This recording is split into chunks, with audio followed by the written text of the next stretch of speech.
Court yesterday, where trial dates were set from 5 October to 6 November, with another second phase next year.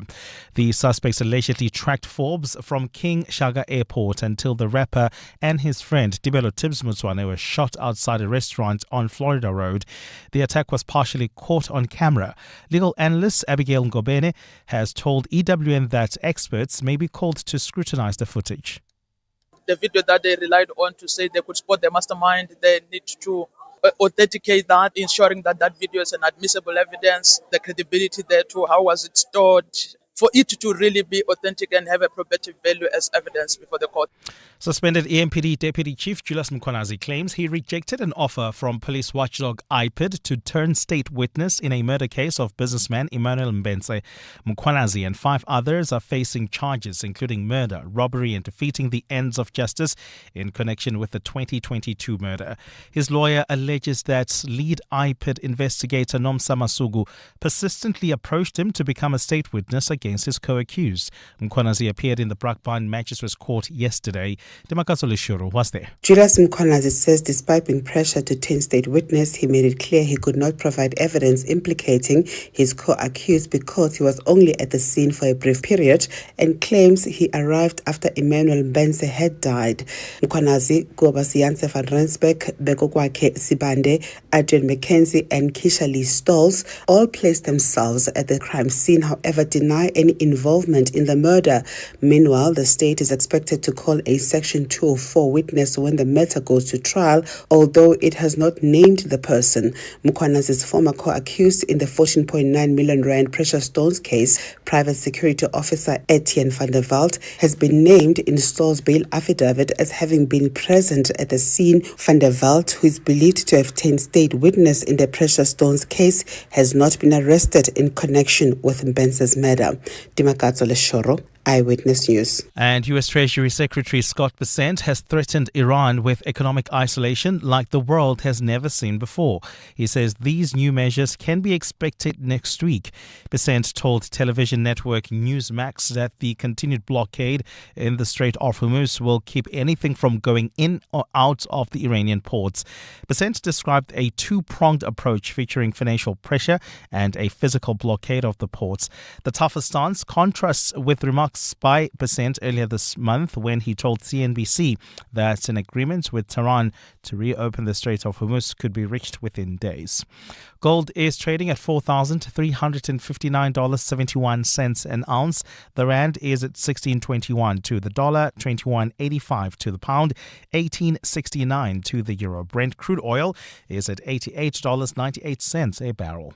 And in the traffic, we've got delays on the M1 North between Boysons Road and the Crown turnoff. There's also queuing traffic reported already on the N3 North. This is in the Germiston area, just as you come out of the Geldernees interchange. And in your sport, Banyana keeps their World Cup qualification dreams alive with a 2-1 win over Nigeria. Bulls coach Johan Ackerman admits his team not 100% ready to face the All Blacks tomorrow. And Bangladesh have taken control of the first test on day 2 against Australia. A partly cloudy Friday in store for Gauteng. Johannesburg starting at 3 degrees, peaking at 16. Pretoria 5 and 17. Vereeniging 3 and a high of 17 degrees as well. The top story in EWN this hour.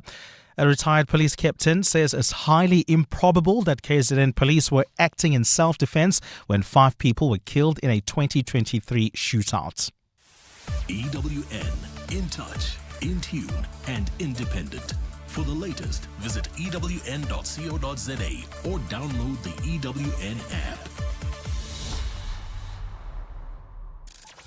Your community, your concerns, your voice. Follow every moment of the local government elections on 702 Cape Talk and ewn.co.za. This is Breakfast with Bongani Bingwa On 702. Let's walk the talk.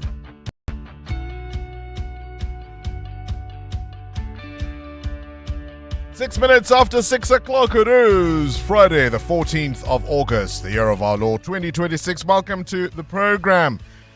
As always, we look back on the week that was, and today we are thinking matters legal, matters constitutional. Another explosive week at the Madlanga Commission of Inquiry. Even the suggestion of extrajudicial killings, suspicious payments involving KZN officers, the infiltration of law enforcement by criminal gangs. We'll speak to Professor Pierre de Vos about that. The police's portfolio committee in Parliament, or the portfolio committee on policing in Parliament, wants to tackle the thorny problem of gang-related violence. Many people living in areas overrun by gangs. Stray bullets kill kids. Sleepless nights because of constant gunfire. Communities begging, saying, do something, do something, do something. Well, the committee does want to do something. We'll speak to the chair, Ian Cameron, about that. We'll also ask him one or two pesky questions about his name coming up at the Madlanga Commission of Inquiry. And it's head-to-head for the title of Master Chef South Africa. Candice and Benji will tell us about their battle just before 9. It's a show! This is Breakfast with Bongani Bingwa. On 702. Let's walk the talk. As always, of course, we've got an entire team of colleagues behind the scenes who help put the show together. Producers Bapelile and Rupfiwa behind the scenes this morning. We've got Karabo and KG starting the clock. And my colleagues Amo and Mutewa, who every Friday at about this time join me in this little song. 1, 2, 3, it's a Friday. It's a Friday. It's a Friday. All in great fun. 702 Breakfast with me, Bongani Bingwa, is brought to you by BCX, helping South African organizations turn cloud, data, and AI investments into faster decisions, smarter operations, and measurable business outcomes. You're with Bongani Bingwa. 702 weekday mornings, 6 to 9 a.m. You've heard their voices, you've heard their vibrations, their vai-vai. It's time to talk to them. Muteo and Amo, I've got a simple shout-out question for you this morning. And if you're listening to us for the first time, by the way, our shout-out is a very simple way for us to illustrate something that's in the news, or at least is noteworthy, that we think you ought to know about. And today I want to ask you a question. Is there a friendship that you mourn? Because, and for context, we understand romantic relationships breaking up. We understand divorces and how those can be difficult on the people involved. But friendships can be just as meaningful in terms of the relationships, in terms of the investment, in terms of the time and the memories shared, the experiences lived together. And when those end, we're not always given the space to mourn them, right? Yeah. And sometimes friendships end not because one or both of you were bad to each other. You've just moved in different directions, right?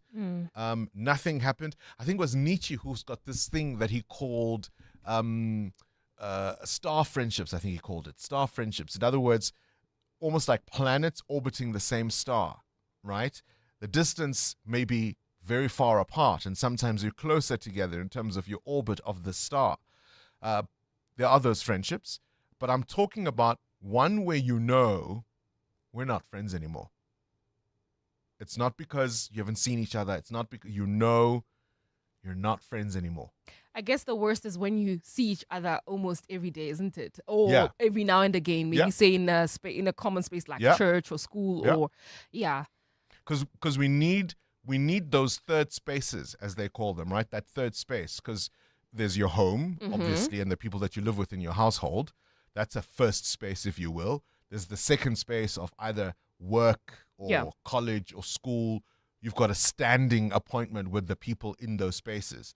But sometimes friendships are nurtured through other spaces, like church, like a book club, like a wine club, or a whiskey club, or a traveling group, or stokvel, or whatever it might be, right? You don't see each other all that frequently, but you still have an arrangement to do so. Is there friendship you mourn? You lost it. You get why it ended. You don't necessarily want it back, or whatever the case may be, but you think, I lost one there, hey? You go, I lost one there. Yeah, there is a friendship like that for me. Well, I mean, it's no longer a friendship. I don't know what, you can't call it. You lost one there. It's lost. And I think what makes it sad is I tried, like I asked, hey, I can see we're no longer cool. what did I do? Because I don't have a problem. I don't have an issue. Nothing's changed for me. Nothing's changed for me, but I can certainly feel when I walk into a room and you are with a group of people, you're the first one to walk away.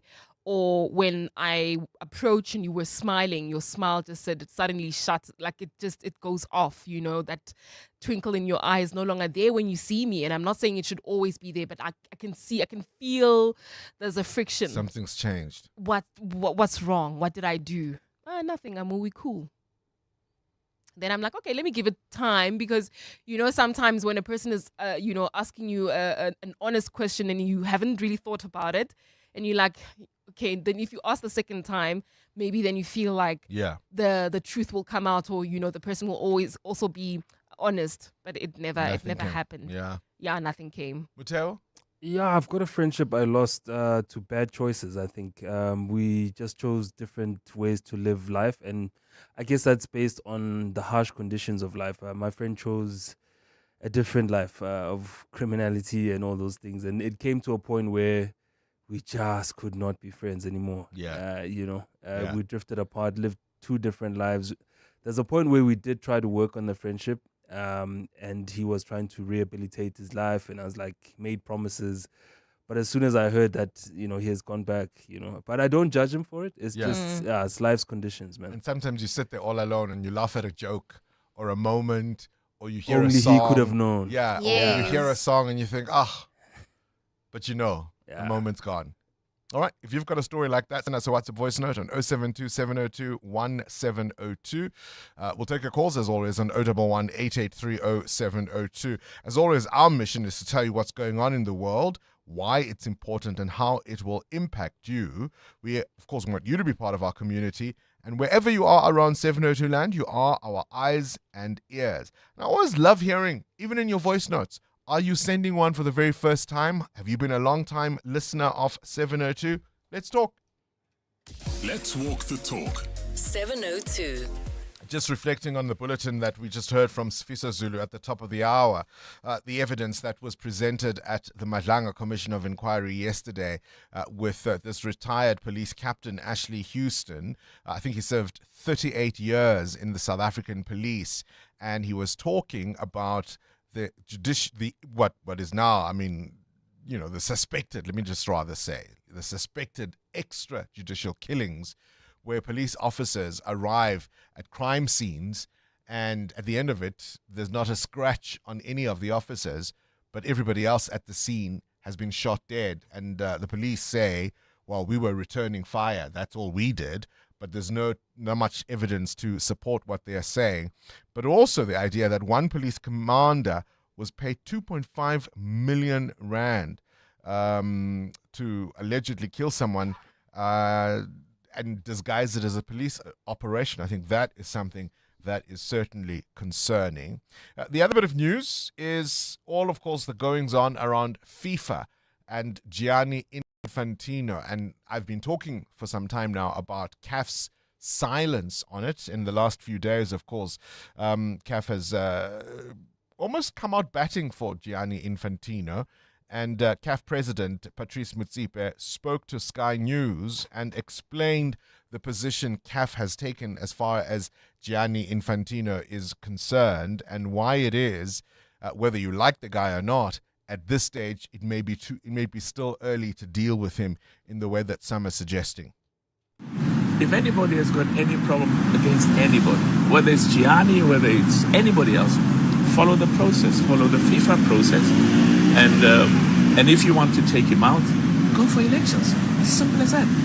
Let the 211 member associations decide. And the vote will express whether they've got confidence in him or not. I'm very clear. There are all of these accusations from an African perspective. And not just African. Did you see the statement from CONMEBOL? You see the statements. Listen to what the member associations say. He has focused on contributing to the development and growth of football. And that's where his support comes from. People have seen what he's done over the years. Are there accusations and challenges? Of course. Are there accusations and challenges? Of course, but Patrice Motsepe insisting that if you want to get rid of Gianni Infantino, then there's a process. There's an election coming up, and that's where you can win or lose, depending on the support the world football has or not for Gianni Infantino. Of course, Matteo, I would suggest that if you want to be the next FIFA president, isn't that exactly what you might say?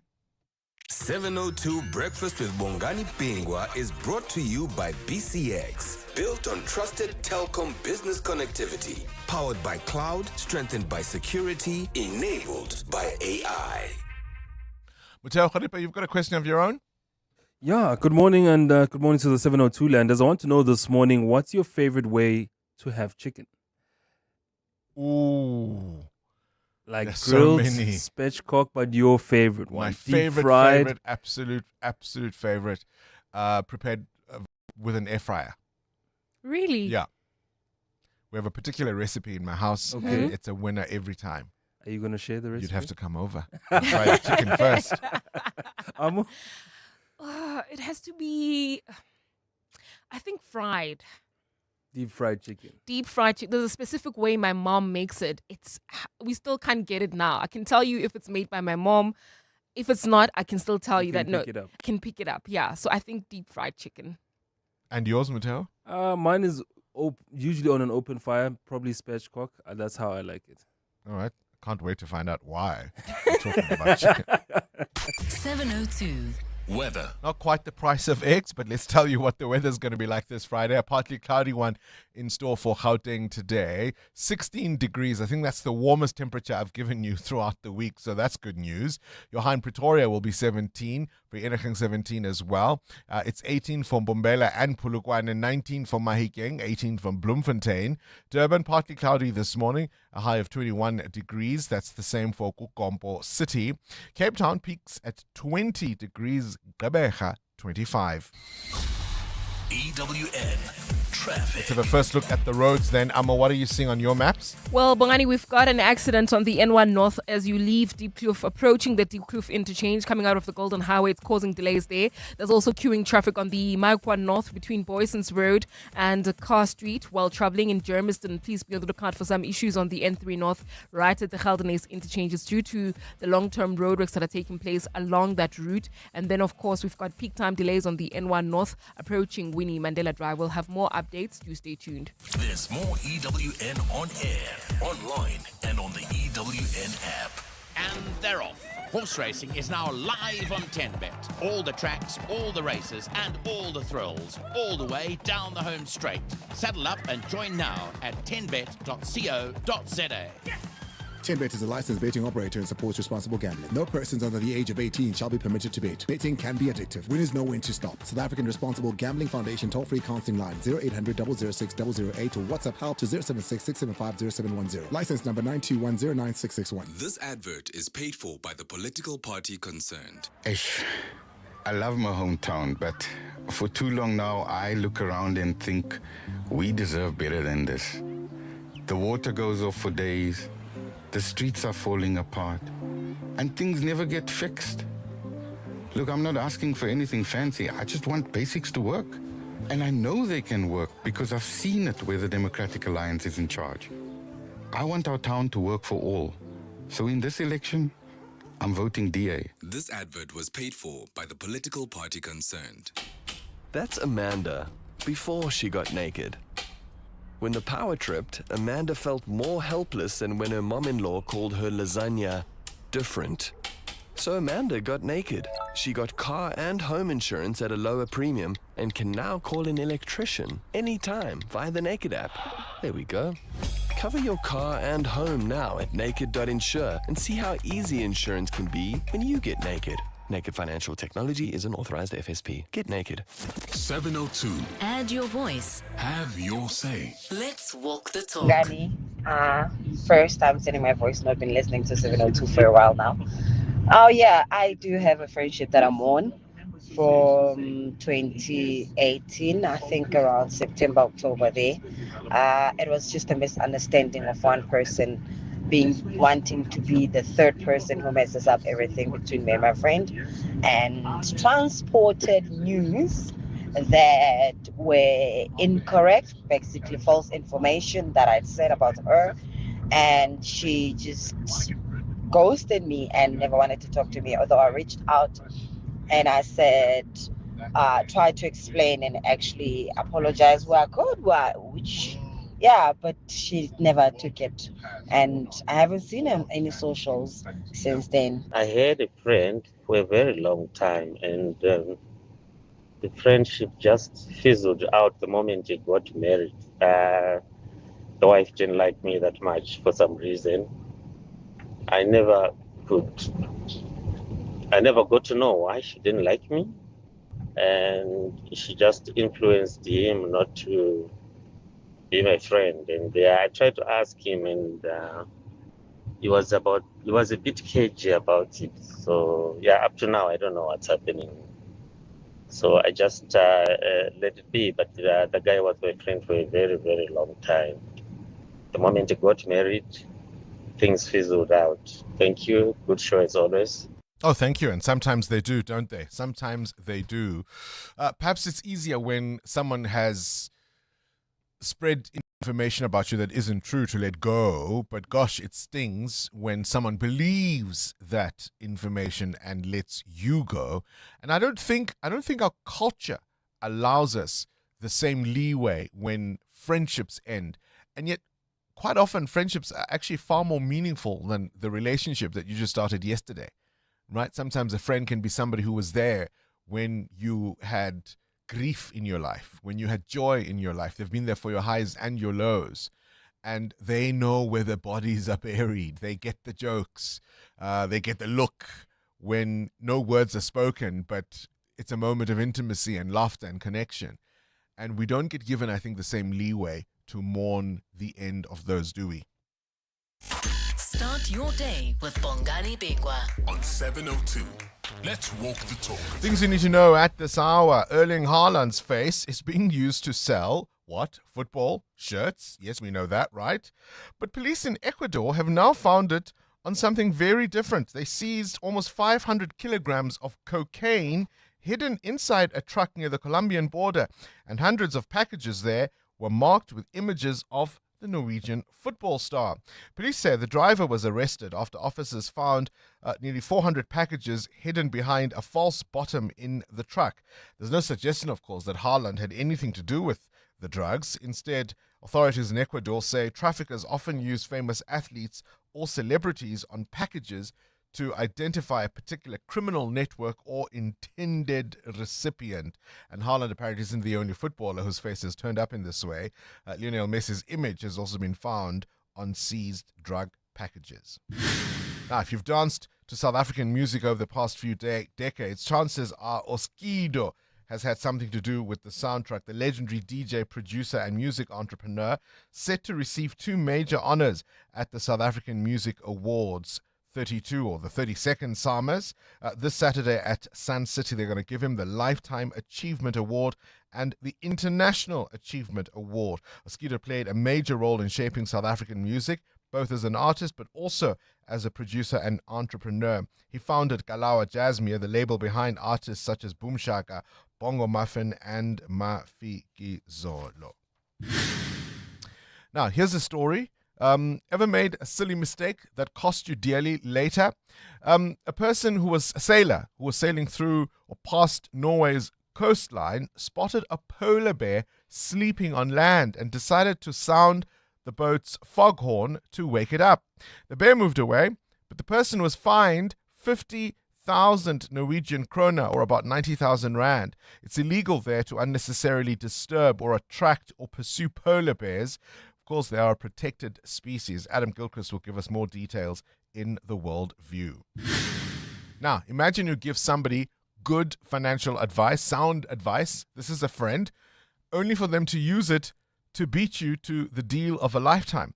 That's essentially what happened between Paul McCartney and Michael Jackson. In 1985, on this day, Jackson bought the publishing rights to around 250 Beatles songs for about $47 million. How did it all come about? Have a listen. But anyway, he said to Michael Jackson, he said, you want to make some hits? So I said, yeah. Sure. So, being of the hit-making variety. So we did, and it was really nice. He came to my house, and we got to know the family and stuff. And he had a great guy who used to come with him, a guy called Billy.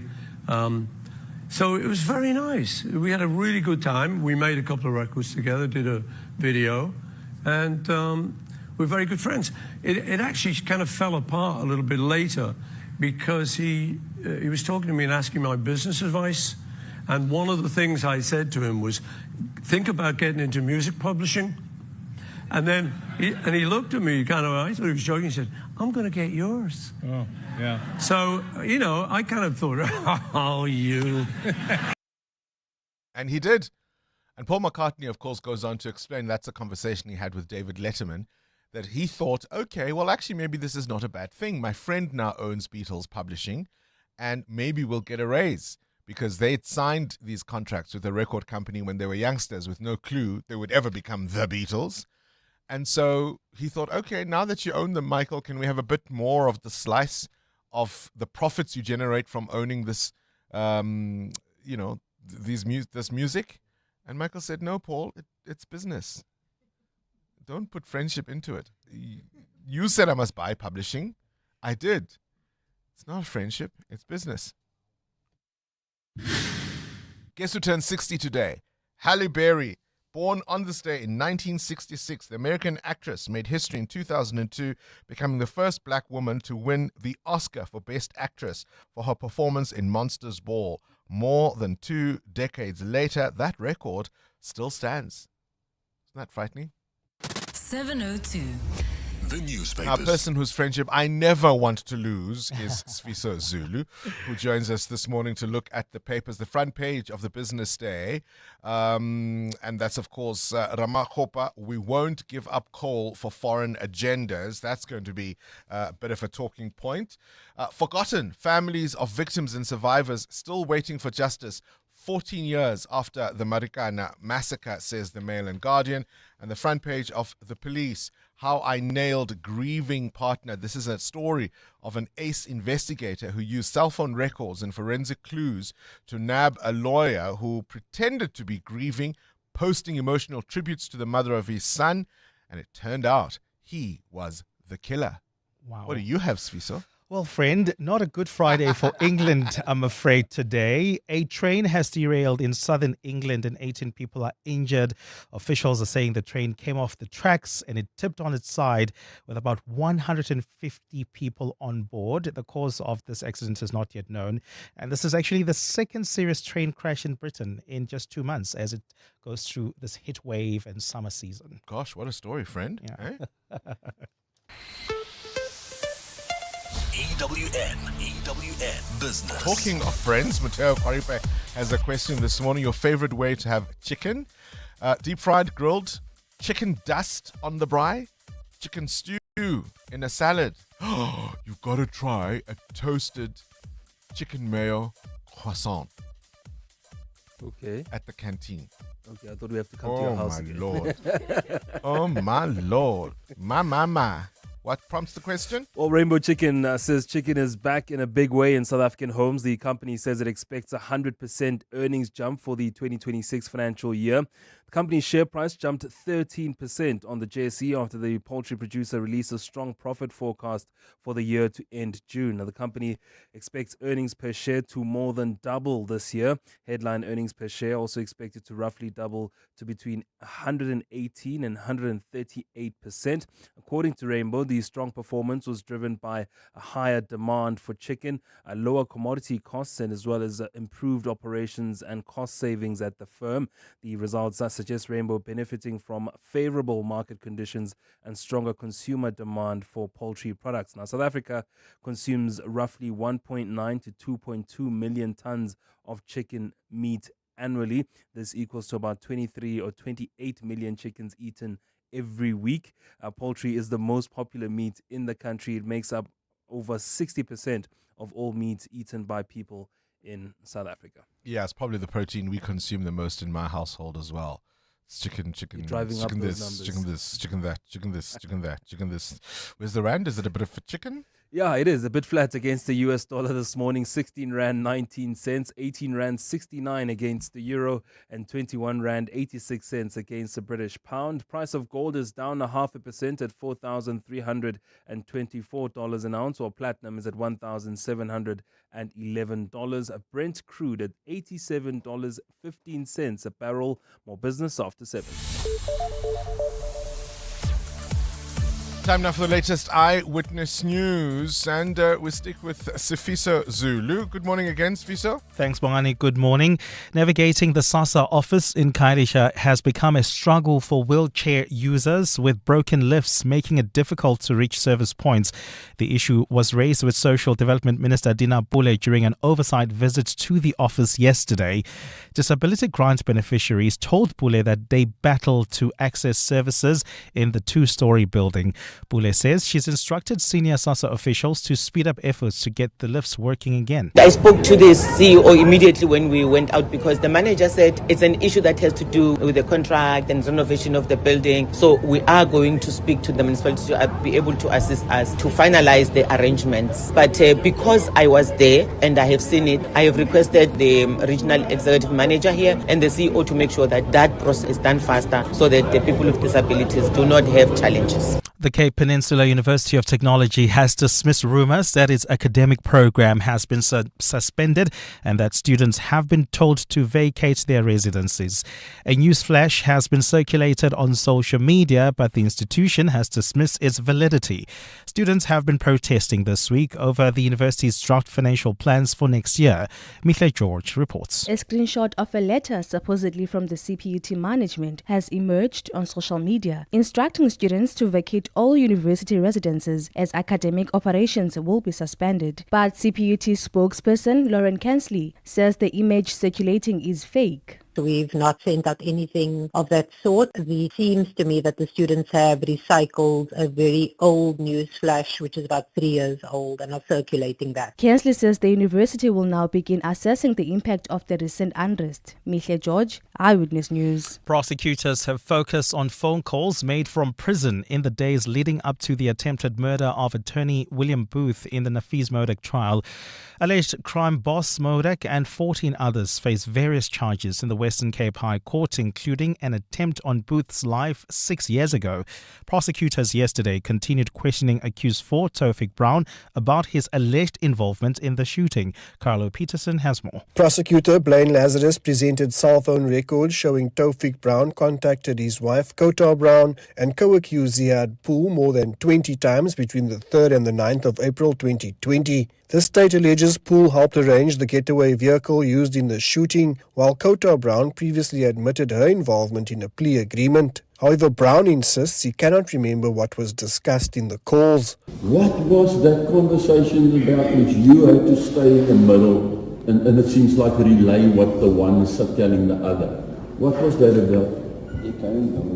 I can't remember. The cross-examination is set to proceed on Monday. Carlo Peterson, Eyewitness News. And police in Mozambique have seized 1.4 tons of the highly potent drug fentanyl that had arrived at the main airport from Brazil. It was the second major seizure of the southern African country since 3.7 tons was discovered in the warehouses of a private company at Maputo Airport in June. Seizures of fentanyl, the drug underpinning a deadly epidemic in the United States, have until recently been rare in Mozambique. The Indian Ocean country is already considered a transit point for other drugs being shifted between continents, including heroin and cocaine. A partly cloudy Friday in store for Gauteng today. The temperatures are at lows of 3 and 5 degrees, peaking at highs between 16 and 17.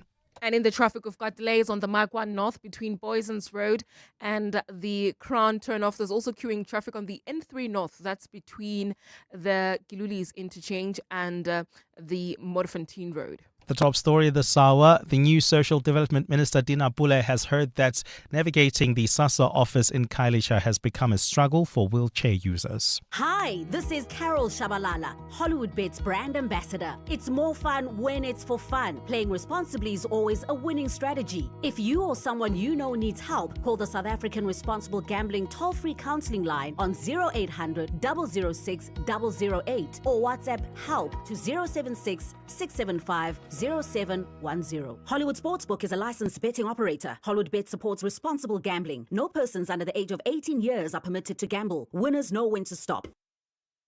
The conversation doesn't stop when you get behind the wheel. With the Prime Media Plus app, you can now listen to 702 through Apple CarPlay and Android Auto. Seamlessly integrated into your vehicle. No dropouts, no detours. Stay connected to the latest news, insightful conversations, and the voices you trust, all in crystal clear digital sound. Download the Prime Media Plus app today and take 702 wherever the road leads. The Money Show. Weekday evenings at 6. The Transport Minister Barbara Creasy saying she's now implementing a new recovery plan at the Port of Cape Town. You'll remember fruit producers lost a fortune in the last export season. From September, we'll be sitting together with agents. Those are freight forwarding agents that would be responsible for moving product from farms right through to the dock and the vessel. We also need to bring in the vessel owners. Barbara Creasy is the Minister of Transport. The Money Show on 702. Let's walk the talk. The Money Show with Stephen Grootes is brought to you by Absa Corporate and Investment Banking. Africa's energy future takes more than ambition. It takes turning plans into projects, opportunity into investment, intent into execution. At Absa Corporate and Investment Banking, we help connect the capital, expertise, and opportunity needed to bring sustainable projects to life across Africa. That's how we're invested in Africa's energy future. Coming up in the next hour, What's the Question? It's brought to you by Outsurance. Up to 3,000 Rand in cash is up for grabs. All you need to do is send us an answer based on anything that piqued your interest during the show. For that, you win $1,000.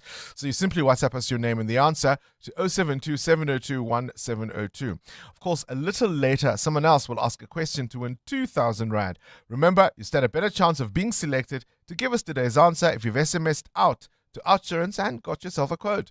So SMS out to 45142 now and you could save on your car insurance. This is 702 Breakfast with Bongani Bingwa, brought to you by BCX. Built on trusted connectivity, powered by cloud, strengthened by security, enabled by AI. Good morning, Bongs and the team. I also miss a friend. There's a friend that we're no longer friends, her and I. Move with you guys. I'm not sure if I'm allowed to mention names. She used to be very cool. We actually started calling each other like brother and sister. That's how close we were. Apparently, one time I made a joke. She wanted to throw a birthday party. She wanted to have a birthday party for herself, and I made a joke about that. I don't remember doing that, but I do remember apologizing for it.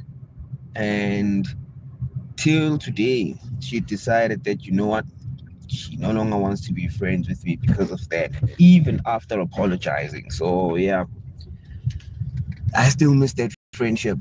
This is Sia from Straight View. Thank you. Good morning, Uncle Bongs. Regarding your topic on ghosting, I actually ghosted a friend of mine, and I did that to save his marriage. We grew up together. We were very close. I know my friend. I know what he does.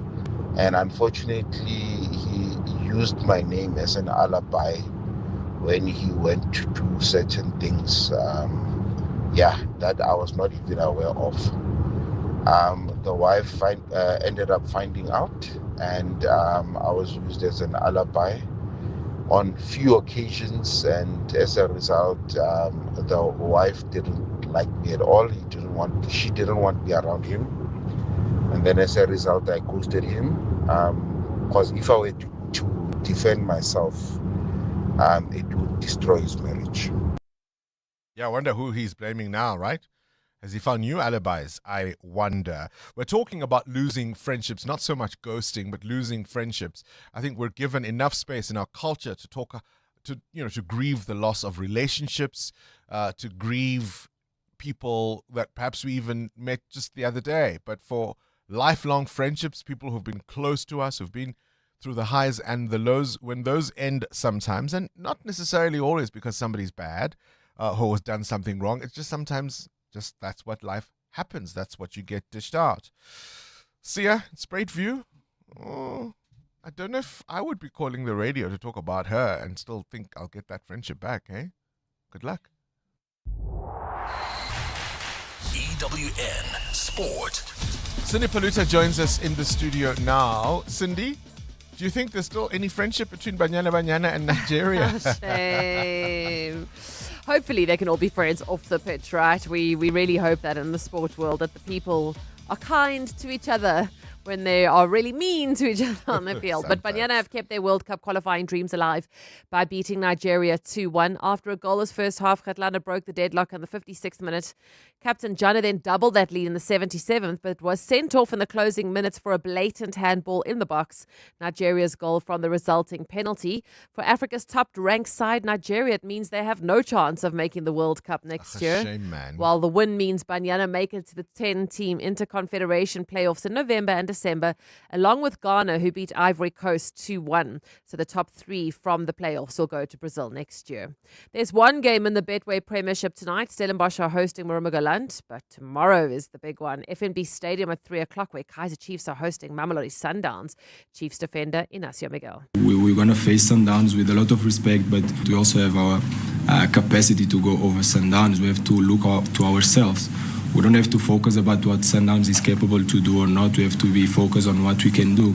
So the most important thing is now to understand how Sundowns wants to play, because it will be different ways to try to stop us, and we have to understand how can we also hurt them. On Sunday, the curtain raiser for the English football season, the Community Shield at 4 p.m. League winners Arsenal against FA Cup winners Manchester City. The All Blacks play the Bulls tomorrow night. Bulls coach Johan Ackerman admits his side is not 100% ready. It's not where we wanted to be. We didn't want to be almost playing a game now. We still wanted to be in our conditioning phase and building up our skill set, and only be in a match conditioning at the starting of September. But we still lost 2-3 weeks where we could have done more basic work before we went straight into rugby.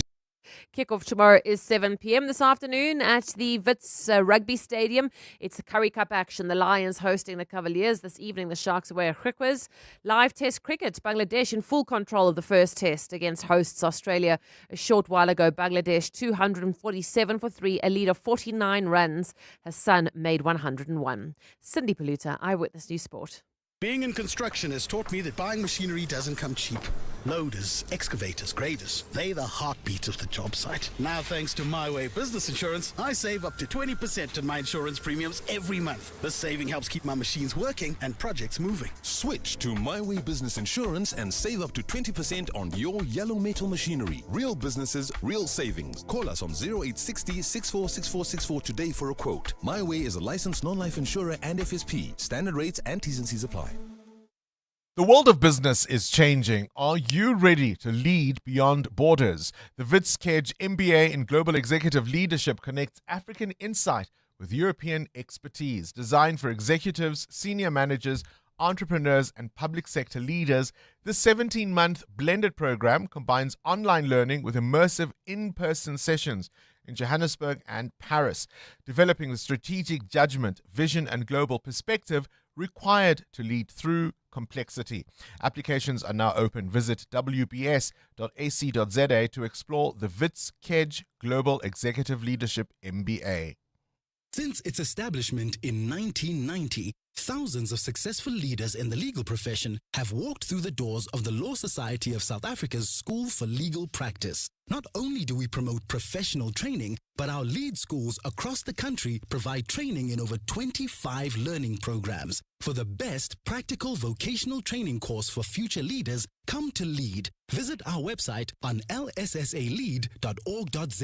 LEAD, your #1 school for legal education. The Brainy Kids of the Whiz Quiz on 702. Uncle Bongani, my name is Andrew Segauke, and I'm 13 years old. I go to Nova Pioneer in 6th senior, and I'd like to be an actuary when I grow up. I want to play the Whiskers because I think I have a shot at winning the 10,000 rands. And I'm a little excited but a little nervous to be playing the Whiskers. 702. Coming up at 7:15, the big interview. EWN Traffic. Can't wait to play the Whiz Quiz with Andre, 13 years old. Goes to School Nova Pioneer in Ramsek. In the meantime, though, this EWN Traffic brought to you by Outsurance. SMS out to 45142 now, and you could save on your car insurance. If you don't, you can ask them for 500 Rand.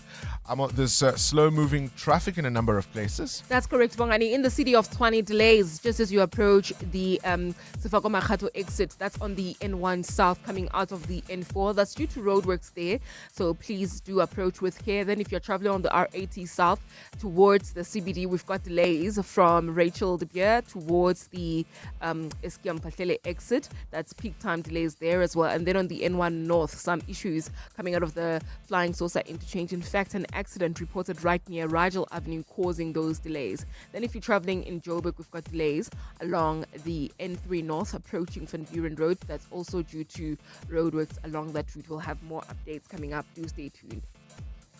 There's more EWN on air, online, and on the EWN app. Clever excuses for being late, number 92. I had to rescue my cousin's neighbor's cat from a tree.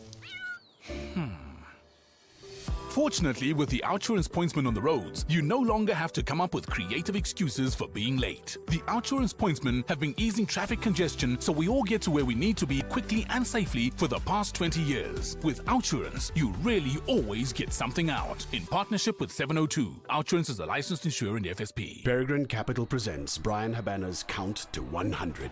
In my journey to 100, it started with my first cap, then my second, 10th, 50th, 90th, 99th. Brian Habana, his 100th international test. You get to 100 one decision at a time. For 28 years, Peregrine Capital has applied that same discipline to turn 1 million Rand into 100 million. Peregrine Capital. Invest in performance. An authorized FSP. Past performance non-indicative of future performance. T's and C's apply. Uncertainty is rising, but your business still has to deliver. Production targets need to be met. And when your workforce is out of balance, the cost is immediate. Too many employees? Costs climb. Too few? Productivity drops. Workforce staffing helps businesses stay in control with flexible workforce solutions, deployed within 48 hours nationwide. When demand changes, your workforce can change with it. Visit workforcestaffing.co.za. Stay productive, stay flexible, stay in control. Hi, this is Teko Modise, Hollywood Bets brand ambassador. Be a winner who knows when it's time for a timeout and play responsibly. If you or someone you know needs help, call the South African Responsible Gambling toll-free counseling line on 0800 006 008 or WhatsApp help to 076 675 0710. Hollywood Sportsbook is a licensed betting operator. Hollywood Bets supports responsible gambling. No person under the age of 18 years are permitted to gamble. Winners know when to stop. Join us. Let's walk the talk. This is 702. Good morning, Bonks and the team. 702 Land Motel. Yes, I love my chicken flame grilled. Simply because flame grilling basically uses minimal fats. So anything to do with less fats, for me, it's a win. Jordan, Kempton Park, have a splendid Friday. Who is the whizziest of them all? It's the Whiz Quiz on 702. And of course, today we're playing with Andre, who is 13 years old and wants to be an actuary a little later on in life. So at least you're going to get the arithmetic question right, Andre, are you not? Yes. Yes, is the confident answer. KG, start the clock. Which word means very large? Is it gigantic or robotic? Gigantic. Correct. What is half of 64? 32. Correct. What gas in balloons makes you speak with a squeaky voice? Helium. Correct. In which city is the Big Ben clock tower located? London. Correct. True or false? The unit that measures the intensity of sound is the decibel. True. Correct. From which American state is the term aloha? Florida or Hawaii? Hawaii. Correct. Which star is on South Africa's coat of arms? Excuse me? Which star is on South Africa's coat of arms?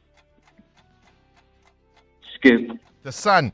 Which is the only chess piece that cannot move backwards?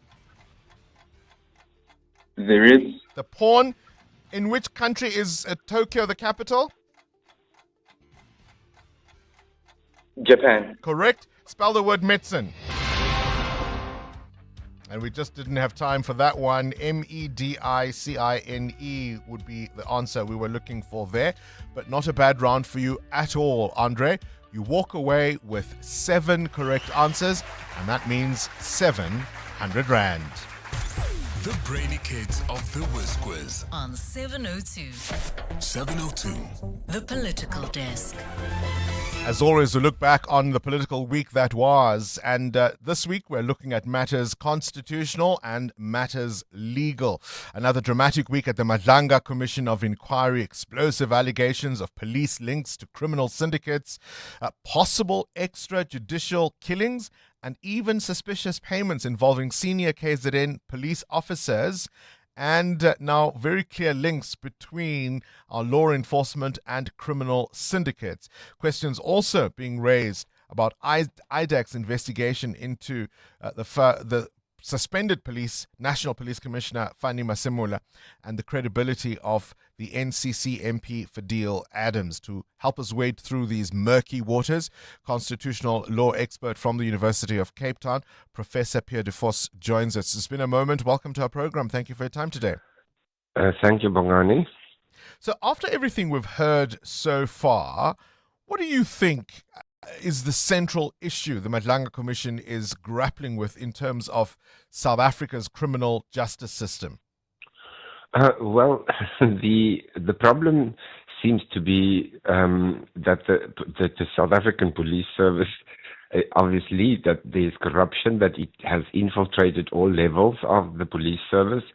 And for me, maybe more broadly, it hasn't been at the forefront, but it's by implication, is that there's something seriously wrong with how the police is managed, how people are appointed, promoted, and that there are not enough checks and balances within the system to try and prevent the kind of things that we hear, the horror stories we hear, and now emerging before the Madlanga Commission to prevent that from happening. I mean, in a sense, it's a bit of an irony, isn't it? On the one hand, as you say, there are quite obvious issues to deal with in terms of our criminal justice system. But on the other, the process that we've seen unfold at this commission, I would think, has given a lot of South Africans encouragement about accountability, at least.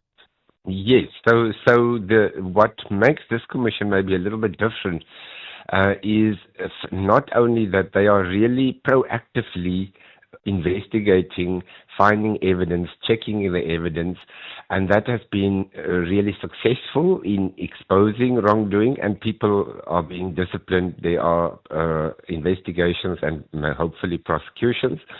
So that is really encouraging. The big test will come later when we have to say, okay, but how do we make sure this doesn't happen again? And there, of course, the Commission cannot make binding findings or recommendations, so that depends on the politicians and whether they are going to implement the necessary steps to make sure that this is not only about individual accountability, but it is also about really changing the way the police work and are managed. Systemic reform.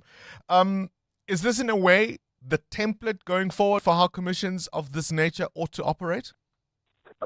Well, it's we can always, there's always time yet for the commission to disappoint us, but I would say that yes, it is. Many of us have long complained that the commissions of inquiry do not understand that their task is not the same as what a criminal court would be, that it is not that strict formal legal process that needs to be followed, that they have to be inquisitorial, so they have to find the evidence. But some of it also has to do, of course, with Justice Madlanga and the way he has steered the commission quite firmly but fairly. I think despite some rumblings from some of the people implicated, that balance has been well struck. So yes, it is definitely encouraging, and one hopes that if there are commissions of inquiry in the future, they will learn some of the lessons that Mhlanga has shown us. How worrying has some of what we've heard this week been for you? The idea of quite clear links now between the criminal underworld and senior police officers, and even the possibility of extrajudicial killings for money. Yes, well, some of us asked questions about this already back in 2024, when there was that spate of killings in KZN by the police, and they always claim that it is in self-defense, that people shoot at them, but it was never, there was always going to be questions about whether that is really true. And that goes to the bigger question: if you can't trust the police even not to be involved with gangs and do the killing on behalf of the gangs, that's the allegation, in effect contract killings, it really should be make every one of us scared, because yesterday they came for somebody who might or might not have been a gangster, but what happens tomorrow or the day after? They shoot your mother or your brother or whatever. So this is really very serious. So if any of what we've heard this week is true, it is really outrageous. And the question would be, what is going to be done about it within the police force, both in the management and higher up at the political level? It really beggars belief, some of the allegations that we have heard. And perhaps whilst I have you, Prof, on another matter now, the Constitutional Court refusing to hear the applications by various parties trying to put pressure on the impeachment process against President Cyril Ramaphosa. He's been given a temporary reprieve, has he not, the President? Yes, so this is not surprising at all, because to appeal an interim interdict is very difficult. It is very seldom that the court actually grants such an appeal, because they would normally say interim interdict doesn't have a final effect.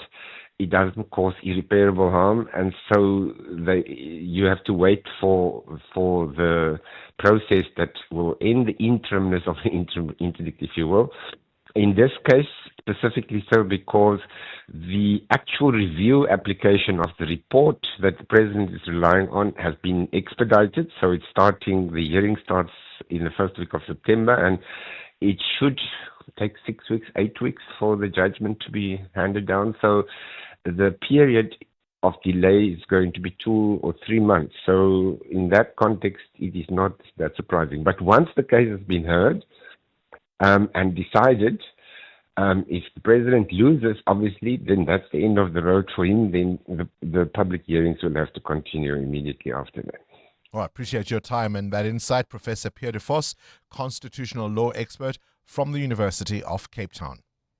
702. Coming up, the big interview. We've all known about corrupt cops, and that's one thing, perhaps.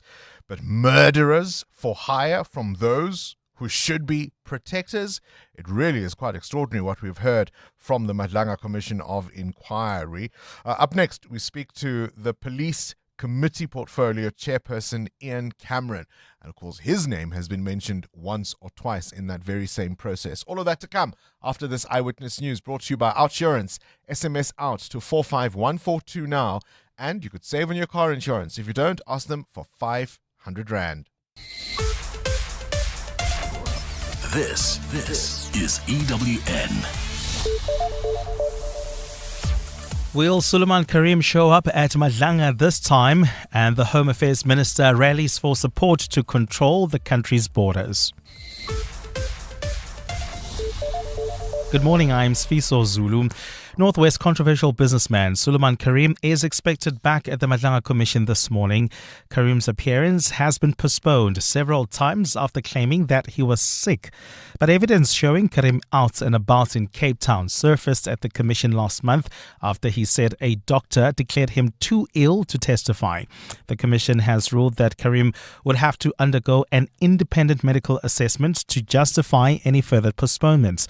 Alfara Mushwana has more. Northwest businessman spokesman Suleiman Karim's return to the Madlanga Commission has been postponed 5 times since April. Today marks exactly 4 months since Karim allegedly suffered a heart attack and collapsed at a gym. Since then, his lawyers have repeatedly told the commission that he is medically unfit to testify. But the commission has been presented with evidence that Karim was seen at a Cape Town restaurant during the period he claimed to be too ill to appear. The big question today is whether Karim will finally return to the witness stand. Alpha Ramshwana, Eyewitness News, Pretoria. A police sergeant is expected to present her bail application in the Brakpan Magistrates Court today after being added as the 6th accused in the murder case of businessman Emmanuel Mbense. Johan Marie Extian appeared in court yesterday for the first time since her arrest. Extian, along with suspended EMPD Chief Julius Mkhwanazi, faces charges of murder, robbery with aggravating circumstances and defeating the ends of justice. Extian is the partner of the late Viandre Pretorius, a former police reservist who was also implicated in the Mbense case. Dimakatsole Shuru reports. At the time of his death, Viandre Pretorius was linked to allegations into the killing of Madlanga Commission witness Marius van der Merwe, known as Witness D.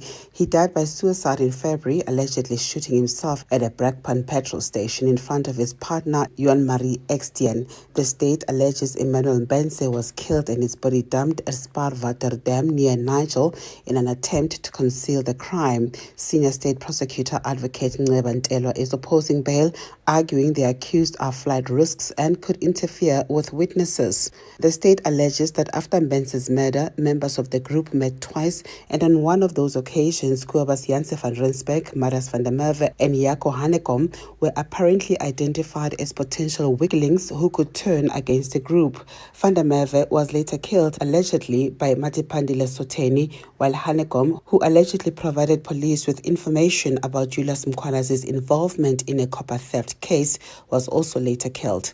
Dimakatsole Shoro, Eyewitness News. Video footage of murder suspects allegedly trailing rapper Kenan aka Forbes in Durban in 2023 is expected to form parts of their upcoming trial.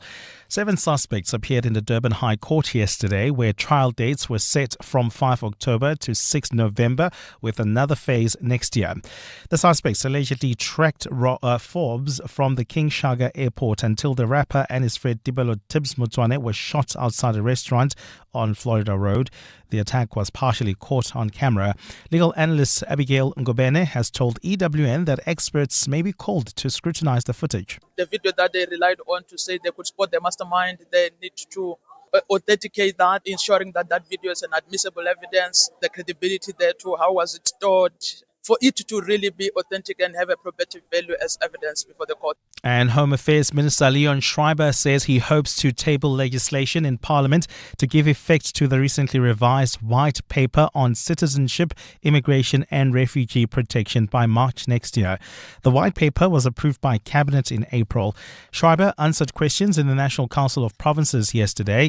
He said both the Home Affairs Department and Border Management have made significant progress to advance the reform agenda and to better manage cross-border movements in line with the revised White Paper. Lindsay Dentlinker has more. The new White Paper introduces a merit-based system for citizenship and naturalization.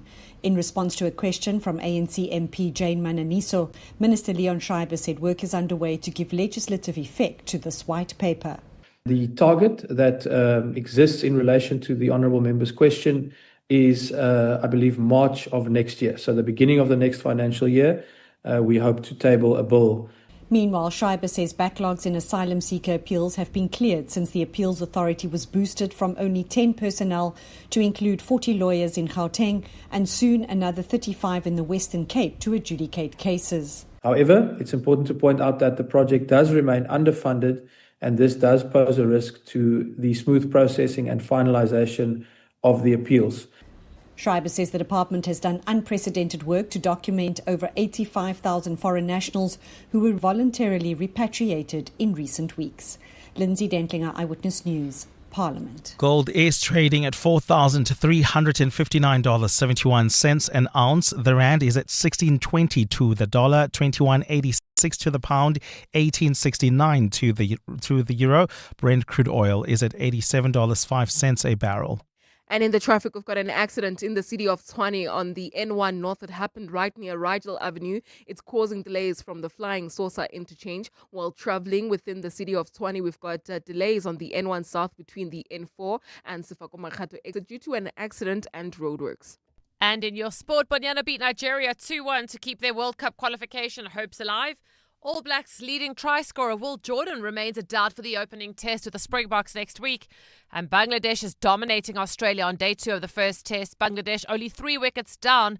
They have a lead of 62 runs. A partly cloudy Friday in store for Gauteng. Johannesburg starting at 3 degrees, peaking at 16. Pretoria 5 and 17. Vereniging 3 and a high of 17 as well. The top story in EWN this hour. Northwest controversial businessman Suleiman Karim is expected back at the Madlanga Commission this morning. EWN, in touch, in tune, and independent. For the latest, visit ewn.co.za or download the EWN app. Deciding to ignore the GPS may cost you a longer commute, but deciding to stay with your current car insurance, well, that could be costing you thousands of rands in savings a year. Without insurance, 37-year-old Lerato saves a mind-blowing 599 rand a month on her 2026 Kia Sonet. Switch to Outsurance today and you too could be one quote away from having more money in your pocket every month. SMS out to 45142. That's out to 45142. Outsurance is a licensed insurer and FSP. T's, C's and information online. Every promise, every ward, every word. Follow every moment of the local government elections on 702 Cape Talk and ewn.co.za. You're listening to 702 Breakfast with Bongani Bingwa, brought to you by BCX, technology that helps organizations move forward. This is Breakfast with Bongani Bingwa on 702.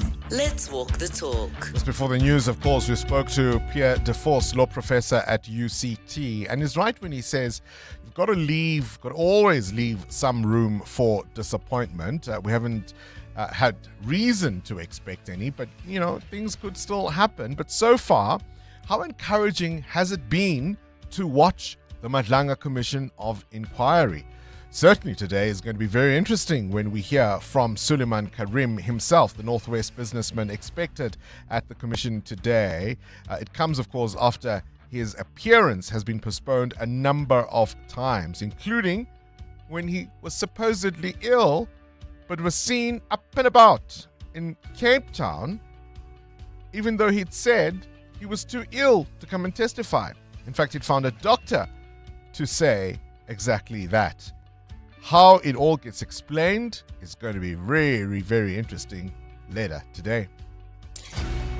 This is Breakfast with Bongani Bingwa on 702. Let's walk the talk. 9 minutes after 7 o'clock, we asked you a little earlier on about losing friends and friendships and a friend that you lost and what led to the fallout.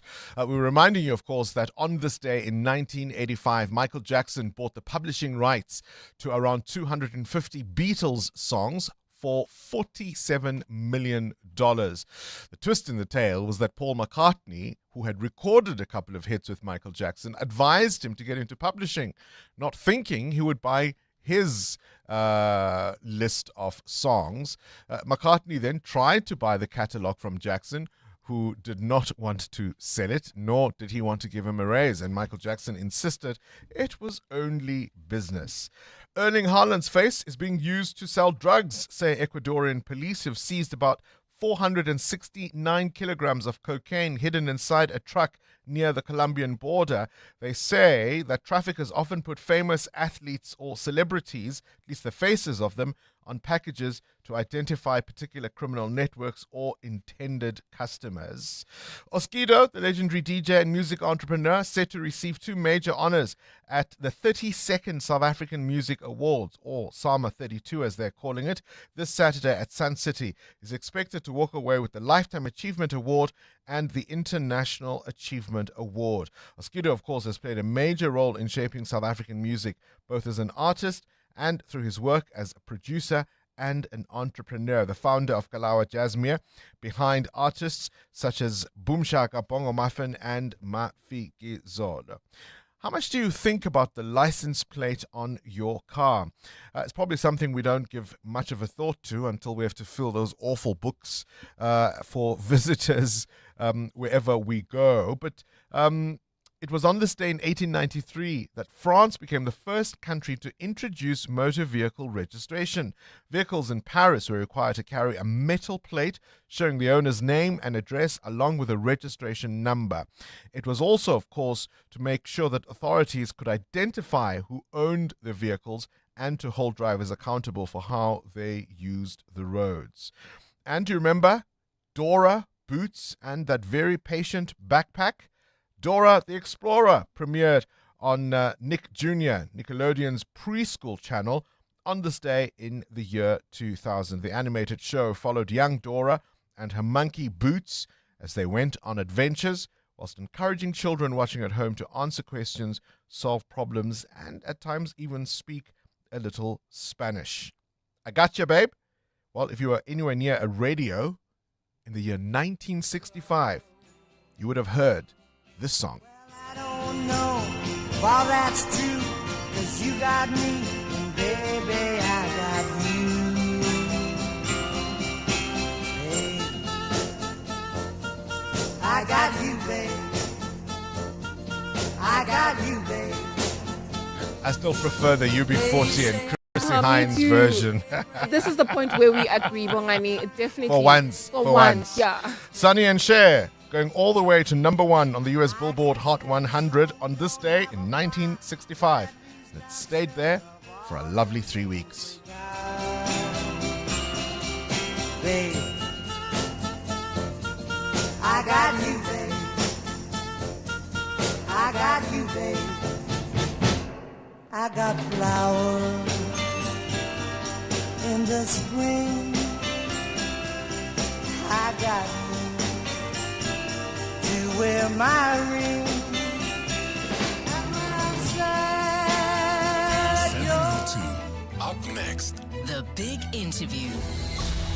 EWN Traffic. Up next, we speak to Parliament's Portfolio Committee on Policing. We'll talk matters gangs and some of what we've heard at the Madlanga Commission of Inquiry with the chairperson, Ian Cameron. In the meantime, Amo, what's going on the N1 North? You told us about a crash there. Yeah, that's correct, Bongani. It's in the city of Tshwane, Erasmus Kloof. It's right near Rigel Avenue. It's causing heavy delays, particularly if you're coming out of the R21 Flying Saucer interchange. Please try to use the N14 North, particularly if you're heading towards areas like the CBD or even Centurion. And then if you are traveling on the N1 South, we've got heavier traffic volumes. This is between the N4 exit and the Sefako Makhato exit. That's due to roadworks there, and earlier there was an accident, so traveling around the N1 South at this particular moment can be a bit frustrating. And then of course on the N1 North heading towards Four Ways, do expect some issues approaching Winnie Mandela Drive. That's due to peak time delays there. I'll have more updates coming up. Stay tuned. There's more EWN on air, online, and on the EWN app. 702. The big interview with Bongani Bingwa. It's 7:15. On to this now. Stray bullets killing kids. Sleepless nights because of gunfire. Whole community saying do something, do something, do something about gangs. For many people living in areas infested by gangs, it's become part of everyday life. This is their reality. But now, could a parliamentary process looking into the problem finally provide some solutions? Next Wednesday, on the 19th of August, Parliament's Portfolio Committee on Policing will begin its inquiry into gang violence in South Africa. This was, of course, ordered by the National Assembly in November last year, following a spike in gang-related violence. The chairperson of the committee says South Africa may need to reconsider the bail system, for example, for certain gang-related crimes. So as Parliament prepares to hear from communities and examine what can actually be done to tackle this issue, could this inquiry be the beginning of meaningful change? Ian Cameron joins us now, Member of Parliament, and of course the chairperson of the Portfolio Committee on Policing. Ian, always a pleasure to have you on the show this morning. Perhaps you could start by painting the broader picture of the situation as far as gang violence in South Africa is concerned? How worried should we be? Morning, Bongani. Thank you very much. No, it certainly is it's a crisis. In some parts of the country, gang violence has become a small-scale war, and the amount of murders that we see are really, really significant. To give you an idea, that some weeks, gang-related gun offences or gun murders specifically, we see up between 60 and 100 per week just in, for example, the Western Cape. So it really is a horrific siege amongst which many innocent community members live. And obviously, I'm preaching to the choir, but obviously it poses a significant threat to the well-being of children, and you just simply cannot live that way. How do you build a sustainable or a prosperous future being surrounded by such violence? Where do we get it wrong? I mean, the nexus between guns, drugs, prostitution, and gangs is quite clear, and yet you often see this almost openly displayed where there are areas that belong to specific gangs to the degree that they're even turf wars because it's understood that's who supposedly controls them. Where do we get it wrong on policing that it's that brazen?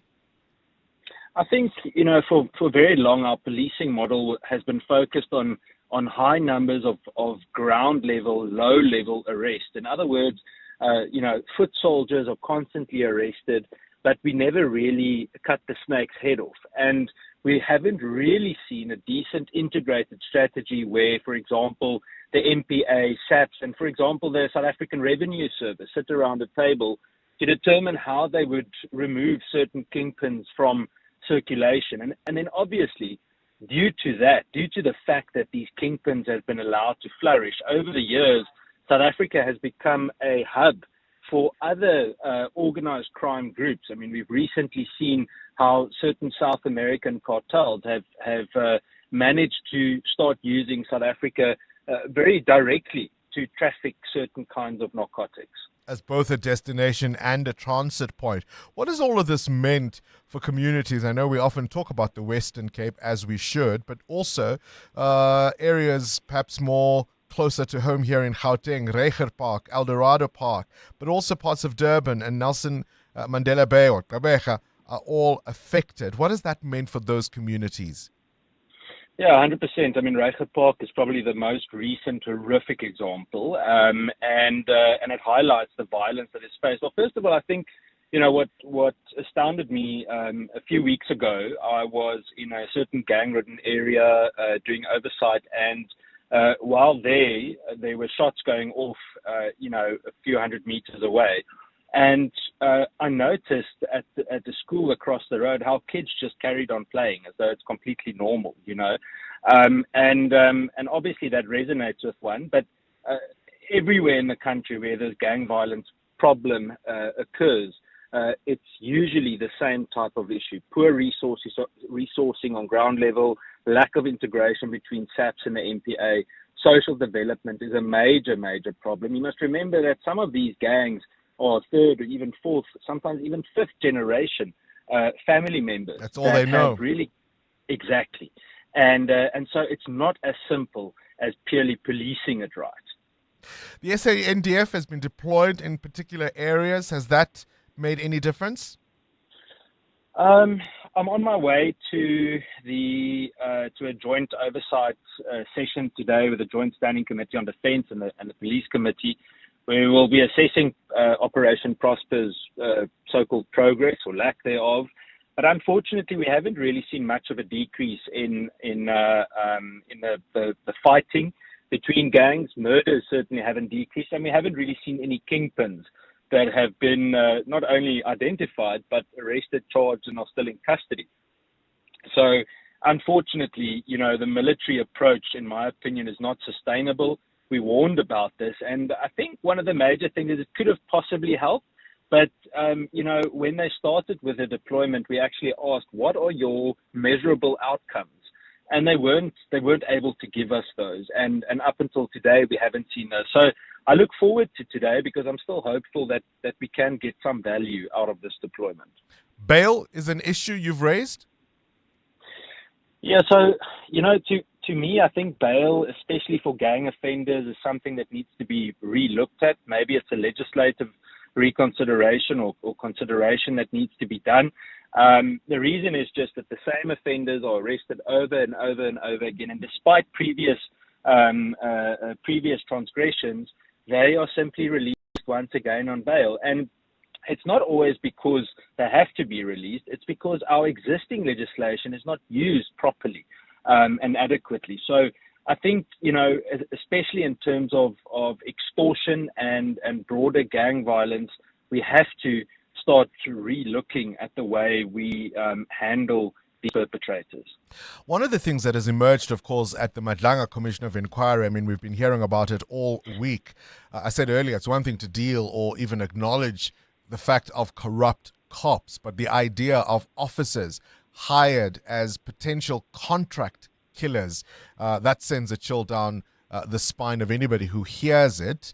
So what then, where it is alleged officers themselves are involved in gang-related crimes and turf wars, and even at times allegedly being hired as contract killers? That's a worry. No, it's heartbreaking. I always try and speak to police members and get their opinion on it, and you can imagine what it does to their morale to hear these types of testimonies.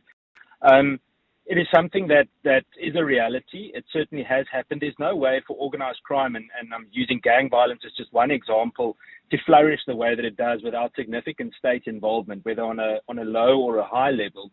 The long and the short of it is that we need an integrity cleanup process, not only in the South African Police Service, but in the broader criminal justice system. And if we don't do that, we can't win the fight.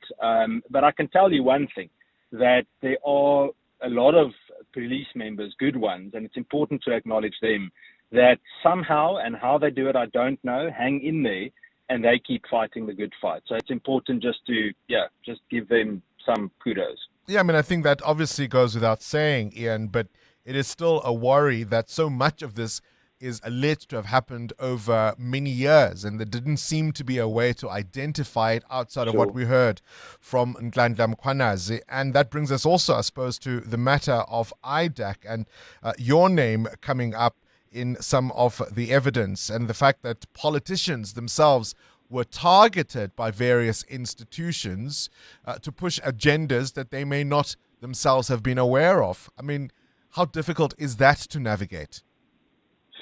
No, it's very difficult, especially when it's unsubstantiated. I found it, to be brutally honest, I was quite angry when I heard the first part of the testimony of Advocate Ramsamy, and then suddenly she started backtracking again. So, which is it? And she didn't bring any evidence, and then she admits that, she may have been mistaken. She was just making an inference. You can't make an inference like that in public and then just walk away as though nothing had happened. It's like throwing a hand grenade in the room and closing the door.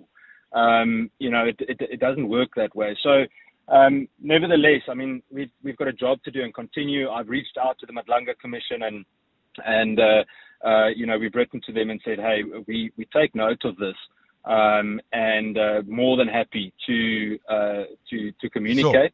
Sure. So just give indication and we work on it. Sure. I mean, I guess my question is more for broader principle issue, Ian, in the same way that we as journalists, as the media, for example, can be targeted by players in various institutions, fed information by sources, quote unquote, whistleblowers, and we can very easily fall in being used for factional battles we may not be aware of.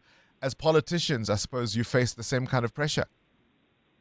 Yeah, I think, with the ad hoc committee, I can't remember if it was when I spoke with you, Bongani, I stand to be corrected, but we previously spoke about the ad hoc committee as well in Parliament. And I think it may have also happened through that process where, you've got certain individuals that are fed information, and very, very often it is done, it is not done intentionally by that specific member. They are fed information and they think it's a good, upstanding police member, for example. Meanwhile, they are just being used for a specific narrative or a certain factional battle. So a very, very challenging space to navigate, especially with the current infighting and everything happening in the criminal justice space. So how many envelopes have been slipped under your door? It's a very good question. I haven't been to my office in a long time. I am either in my committee or I'm at police station. So luckily my office doesn't have much of a gap on the floor. But yeah, I'll keep an eye out for them. Yeah, I mean, how do you deal with that? I mean, let me be serious for a moment, Ian. How do you deal with that? Information is, snuck under your door. Do you open it? What's the process? How do you deal with it?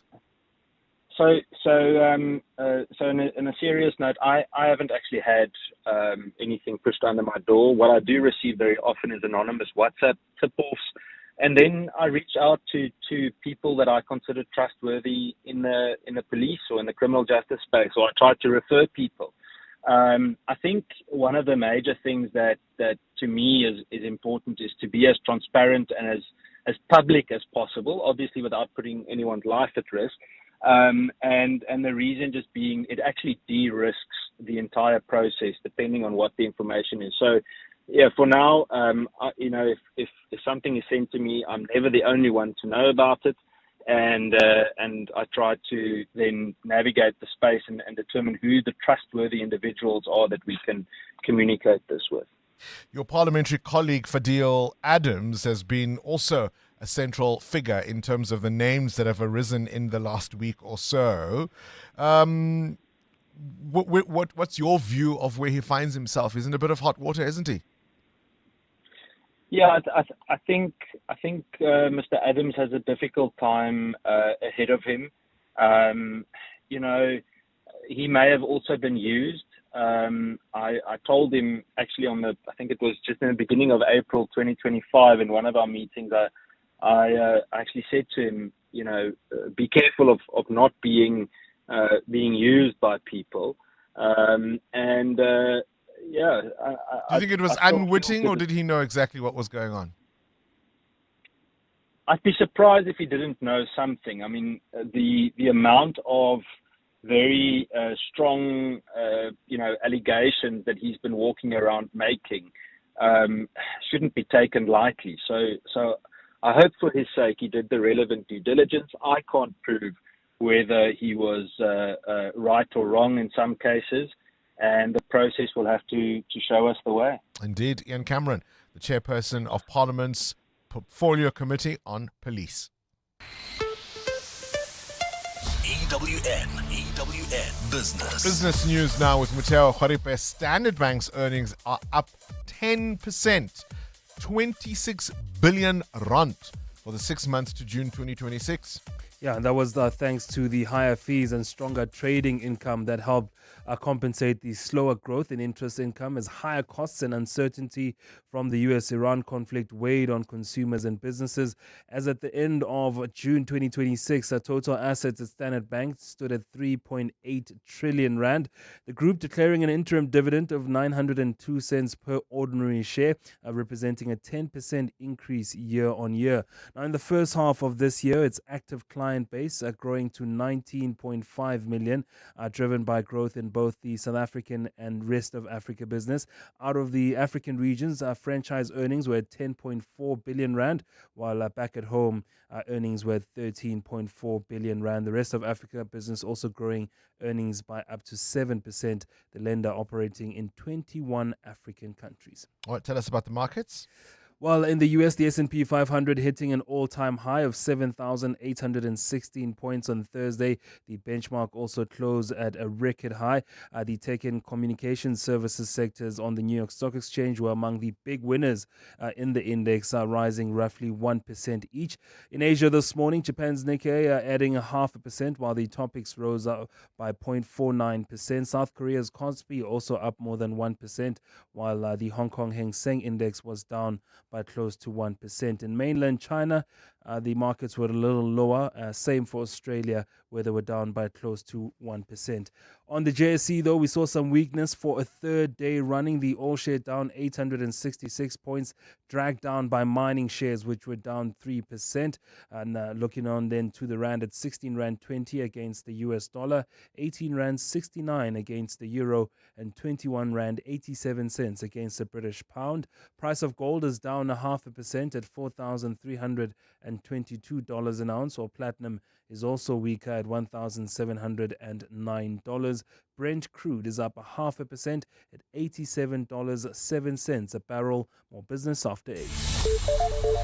Time now for the latest eyewitness news, brought to you by Khaliks. Khaliks, for the businessman who knows what he wants. And straight to the news desk we go. Sfiso Zulu, awful accident. That's right, Bongani. One person has died and at least 20 others injured after a crash involving multiple vehicles in KwaZulu-Natal this morning. Several emergency units are on the scene in Marion Hill near Durban. The cause of the crash is yet to be confirmed. ALS paramedic spokesperson Gareth Jameson. Initial reports are that over 20 people have sustained various injuries, mostly critical. And we're just trying to control the scene and manage the scene. Once the patients have been stabilized, they'll be rushed through to various Durban hospitals. The Madlaga Commission has heard allegations that KwaZulu-Natal police sometimes show no intention of arresting suspected criminals, but rather intend on killing them. A retired police captain appeared at the commission yesterday as it continues to hear evidence related to alleged criminal interference in the KZN police force. Ashley Houston testified about what officers described as a shootout with alleged gang members in Durban in 2023, where 5 people were killed. Ramushwana has more. KZN police officers claim they stormed into a Durban flat in pursuit of suspects they believed were involved in criminal activity. In their police statements, the officers claimed the suspects shot at them first, prompting them to return fire. But retired police captain and weapons expert Ashley Houston, who arrived at the scene shortly after the shooting, says the evidence tells a different story. He says none of the police officers were wounded, while the evidence suggests the KZN police officers were there to kill. The damage done there's no way of survival. Everyone had headshots. I know exactly the killing spot on your body. So as a weapon expert, I'm saying this as a shot test. Test me. I know exactly where to kill you. The killing shot went to. So they all had headshots. Alpha Ramshwana. Eyewitness News, Pretoria. The NPA has denied that it's delaying the case of former President Jacob Zuma's daughter on purpose. Duduzile Zuma Sambudla appeared briefly in the Durban High Court yesterday. She is accused of inciting public violence and terrorism through her social media post in 2021, and they sparked by her father's imprisonment for contempt of court. NPA spokesperson Natasha Ramkinson-Kara. These are basically pre-trial issues. As you know, the trial did start and it did proceed. And then as you've heard today in court, we've got further trial dates. So there isn't any delay in the matter. It's running the general course of how a case would be in court. And navigating the SASSA office in Khayelitsha has become a struggle for wheelchair users, with broken lifts making it difficult to reach service points. The issue was raised with Social Development Minister Dina Pule during an oversight visit to the office yesterday. Disability grant beneficiaries told Pule they battle to access services in the 2-story building. Pule says she's instructed senior SASSA officials to speed up efforts to get the lifts working again. I spoke to the CEO immediately when we went out, because the manager said it's an issue that has to do with the contract and renovation of the building. So we are going to speak to the municipality to be able to assist us to finalize the arrangements. But because I was there and I have seen it, I have requested the regional executive manager here and the CEO to make sure that that process is done faster, so that the people with disabilities do not have challenges. A partly cloudy Friday in store for Gauteng. The temperatures will peak at highs between 16 and 17 degrees. And in the traffic in the city of Tshwane, we've got a major accident along the N1 North. Right as we approach Rigel Avenue, it's causing heavy delays. As a result, several routes within the area are backed up, like in Gasfontein. We've got delays along the Atterbury Road approaching Solomon Mahlangu Drive. There's also slow-moving traffic in Irene along Nelmapius Drive towards Main Road. The top story this hour: one person has died and at least 20 others injured after a crash involving multiple vehicles in Marion Hill near Durban. When everything around you is turned upside down, you'll always find an elegant, calm, poised man in a suit. He's the typical Khaliq's man, understanding that polished first impressions count and that Khaliq's suits are arguably the best investments any businessman can make. Khaliq's service, quality and value for money are the best in the business. And that's why when things turn upside down, Khaliq's offer the quiet confidence and reassurance that only Khaliq's men understand. Khaliq's, for the businessman who knows what he wants. Hey guys, this is Robert Marawa, HollywoodBet's brand ambassador. Playing responsibly is part of the winning strategy. Make smart choices and continue to score. If you or someone that you know needs help, call the South African Responsible Gambling Toll-Free Counseling Line on 0800 006 008 or WhatsApp help to 076 675 0710. Hollywood Sportsbook is a licensed betting operator. HollywoodBet supports responsible gambling. No persons under the age of 18 years are permitted to gamble. Winners know when to stop. This week on MasterChef South Africa, it all comes down to this. The finale.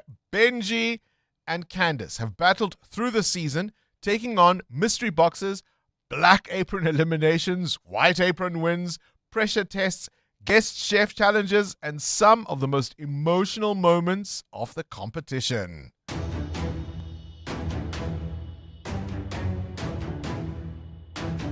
For their final cook, Benji and Candace must create a 3-course meal, a starter, a main, and a dessert, representing their journey on MasterChef South Africa. And the former contestants all return to watch the top 2 taking on their last challenge. And the kitchen is full of pride, nerves, support, and the kind of energy you expect from a finale. Today, we would like for you to make a 3-course meal, a starter, a main, and a dessert that represents your journey in the MasterChef kitchen. We'd like to see dishes that showcase your personal growth, your skills, and of course, your creativity. You will have an open pantry and 120 minutes. I'm pretty sure I don't have to remind you that today you are cooking for the title of MasterChef South Africa and the grand prize of 1 million rand. Catch MasterChef South Africa this Sunday at 6 p.m. on ETV. You can also stream it on EVOD at watch.evod.co.za. Cutting costs means more money for your business. Switch to Outsurance Business Insurance and you could get a massive 20% discount on your business insurance premium. Here's Marshall from Bow Electrical. I was with my other insurance for many years and then I switched to Outsurance Business Insurance. It was a one quick call. They gave me a great cover and a great price. Give them a call. You have nothing to lose. I wish I have switched sooner. Get a quote to switch and save today. Visit outsurance.co.za or call 0600 60,000. Licensed insurer and FSP. TCs and information online. 702 Breakfast with Bongani Bingwa is brought to you by BCX. Built on trusted telecom business connectivity. Powered by cloud, strengthened by security, enabled by AI. Hi, Bongs. I would sell SAPS to Ian Cameron. Let's sell SAPS to Ian Cameron, privatize it, and get something done. These are you on the streets. I see the shade you are throwing there. The DA has been on a selling spree. I think I saw a video posted by Brett Heron, who of course is a former member of the DA, talking about plans allegedly to sell the Camps Bay Public Library. So I think that's where you are going with that, because of course Ian Cameron is a member of Parliament for the Democratic Alliance. 702. What's the question? What's the question is brought to you by Outsurance, a chance for you to win up to 3,000 Rand in cash. First, 1,000 Rand for the answer, and then later 2,000 Rand if you can give us the question. SMS out to 45142 now, and you could save on your car insurance. If you don't, you can ask Outsurance for 500 Rand. Today's answer comes from Steve in Forest Hill. Steve, please give us today's answer. The answer is Psalm 32. Psalm 32. Oh, there we go. That's a tricky one. Tell me, Steve, have you got yourself a quote from Outsurance? Yes, I do have a coach. Your biscuit, 1,000 Rand is coming your way, all thanks to Outsurance and 702. Thank you, Steve, for that. The answer is Sama 32. Sama 32. What's the question? Call us if you know on 011 8830 702. EWN Sport. I must say, Cindy Paluta, I was a little nervous. All to play for Banyana. I was a little nervous. I didn't think the victory would be quite as clear as it was. I mean, because the only reason the other side scored was because of a penalty, not in open play. Yeah, and I think you would be right to be nervous because Nigeria is the top-ranked side in Africa. They're the defending WAFCON champions, but we saw that WAFCON has been a tournament of surprises, right? Nigeria and Banyana being knocked out in the quarterfinals. So as a result, they had to play this World Cup qualifying playoff last night, and the winner of that then goes to the Interconfederations tournament in November and December to then try book your spot at the World Cup. And so, yes, it was going to be a tough one. There was a lot at stake. There's a lot of pressure. We know that South African teams generally struggle with big match temperament. So you would be nervous. I think there were a couple of people in the room that didn't think they could do it, but they did. So, Asad I amo. But Banyana, yes, can still now qualify for the World Cup after they beat Nigeria 2-1. It was Kgatlana who scored in the 56th minute before captain Jane doubled that lead. But Jane was sent off in the closing minutes for a blatant handball on the line. Nigeria's goal coming from the resulting penalty. So the Interconfederations playoff, as I said, will be in November, where Banyana have to finish top 3 to go to Brazil next year. Betway Premiership action this weekend. There's a huge game at FNB tomorrow. Kaizer Chiefs hosting Sundowns at 3 p.m. We didn't think it would come so early in the season, did we? Chiefs defender Inacio Miguel. Oh, we'll take it as another game, that's the most important thing. When you play such a big game like this, you don't have to think about it's in the first game, it's in the 10th game, because if you want to make this game, it will be different, or the environment will be, obviously the environment will be different. We have to understand that the supporters like these big games, but we as group, we have to face Sundowns the same way that to face Sekhukhune, the same way that to face Golden Arrows. Tonight, Stellenbosch host Marumo Gallant. In transfer news, Manchester City rejected a fresh bid from Barcelona for Rodri. City are in action this Sunday, playing Arsenal in the season's curtain raiser, the Community Shield, at 4 p.m. All Blacks record try scorer Will Jordan remains a doubt for the opening test against the Springboks at Ellis Park next weekend. Jordan still recovering from a back injury. He definitely misses tomorrow night's game with the Bulls. Coach Dave Rennie. We need to get decent training into him and a decent training week next week. So the original plan was to play him against the Sharks. When he wasn't good for that, we thought play him and even get him some game time this week, but he's not quite right. And so but he's definitely better. Yeah, we're reasonably confident. Kickoff tomorrow is at 7. Currie Cup this afternoon. The Lions are hosting the Cavaliers at 3 o'clock at Wits Rugby Stadium. This evening, Sharks away at Griquas, and live test action. Bangladesh have taken control of that first test with hosts Australia. Short while ago on day 2, Bangladesh 286 for 3, a lead of 88 runs. Earlier, Hassan made 101. In the middle is the captain, Shanto, on 79. Cindy Paluta, Eyewitness News Sport. EWN Traffic. 16 minutes before 8 o'clock. Let's catch up with the roads. Peak time delays, Amo? Indeed, Bongani. If you are traveling in the city of Tshwane, queuing traffic on the N4 West towards the Proof Plus interchange, while on the N1 South, we still have got those issues between the N4 exit and the Proof Plus turnoff as well. That's due to roadworks, and that earlier accident is still causing delays on the N1 North, just as you approach Rigel Avenue. If you are traveling within the Fourways, Randbeck area, delays on the N1 North approaching Winnie Mandela Drive. There's also a bit of a hold up in Bedford View along the N3 North between Van Buren Road and the Grillies interchange. And then if you usually get disrupted with the faulty traffic lights within the Fourways area today, you might have experienced a bit of ease of flow on the roads due to pointsmen on duty doing the hard work there, and Palisa has an appreciation for them. Good morning, 702 team. I want to give a big shout out to the Outsurance pointsmen this morning. They made Fourways work from corner, the intersection in Main, in Lone Hill, to the intersection down Witkoppen and Main, and along Witkoppen as well. It's really been fantastic. Thank you. Oh, that's fantastic. Absolutely. That's good to know. Absolutely. More of your reports coming up. Stay tuned. There's more EWN on air, online, and on the EWN app.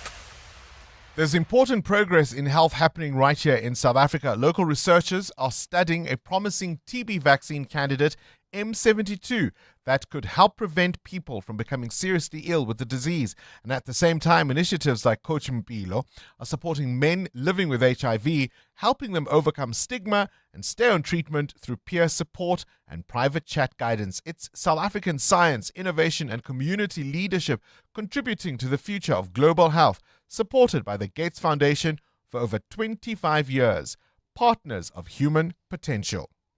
So the other day I get this call from an insurance company. The lady asked me if I'm comfortable with my excess.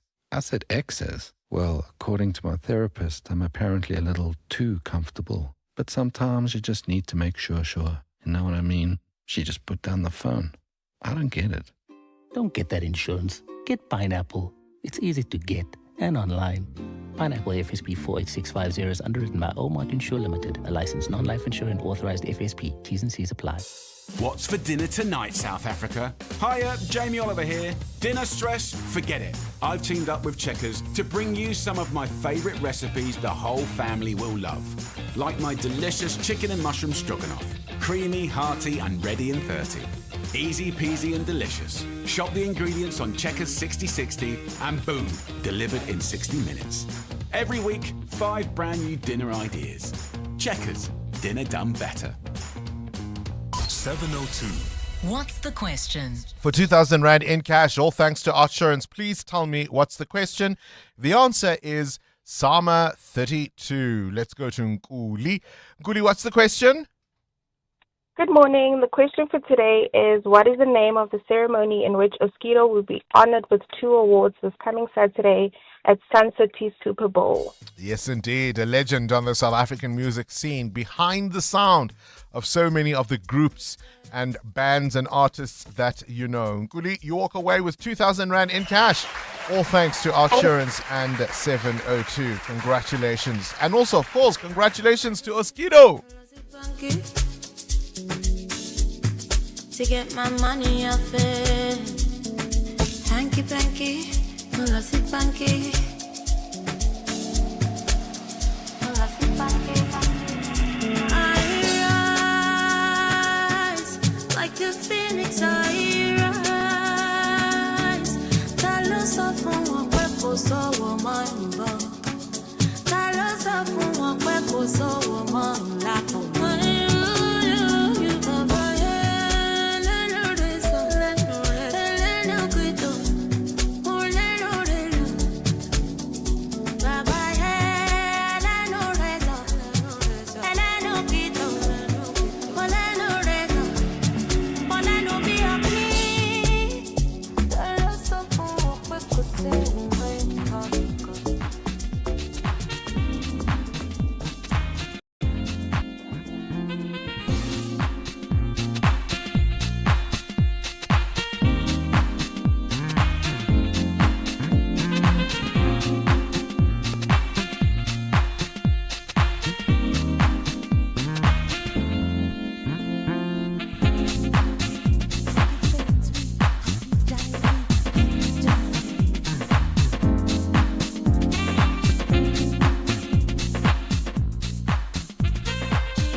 Oh man, Aspiro, of course, receiving a Lifetime Achievement Award and the International Achievement Award.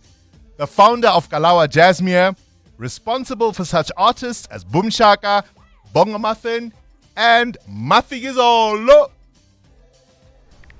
To save money, you cancel subscriptions before the free trial ends.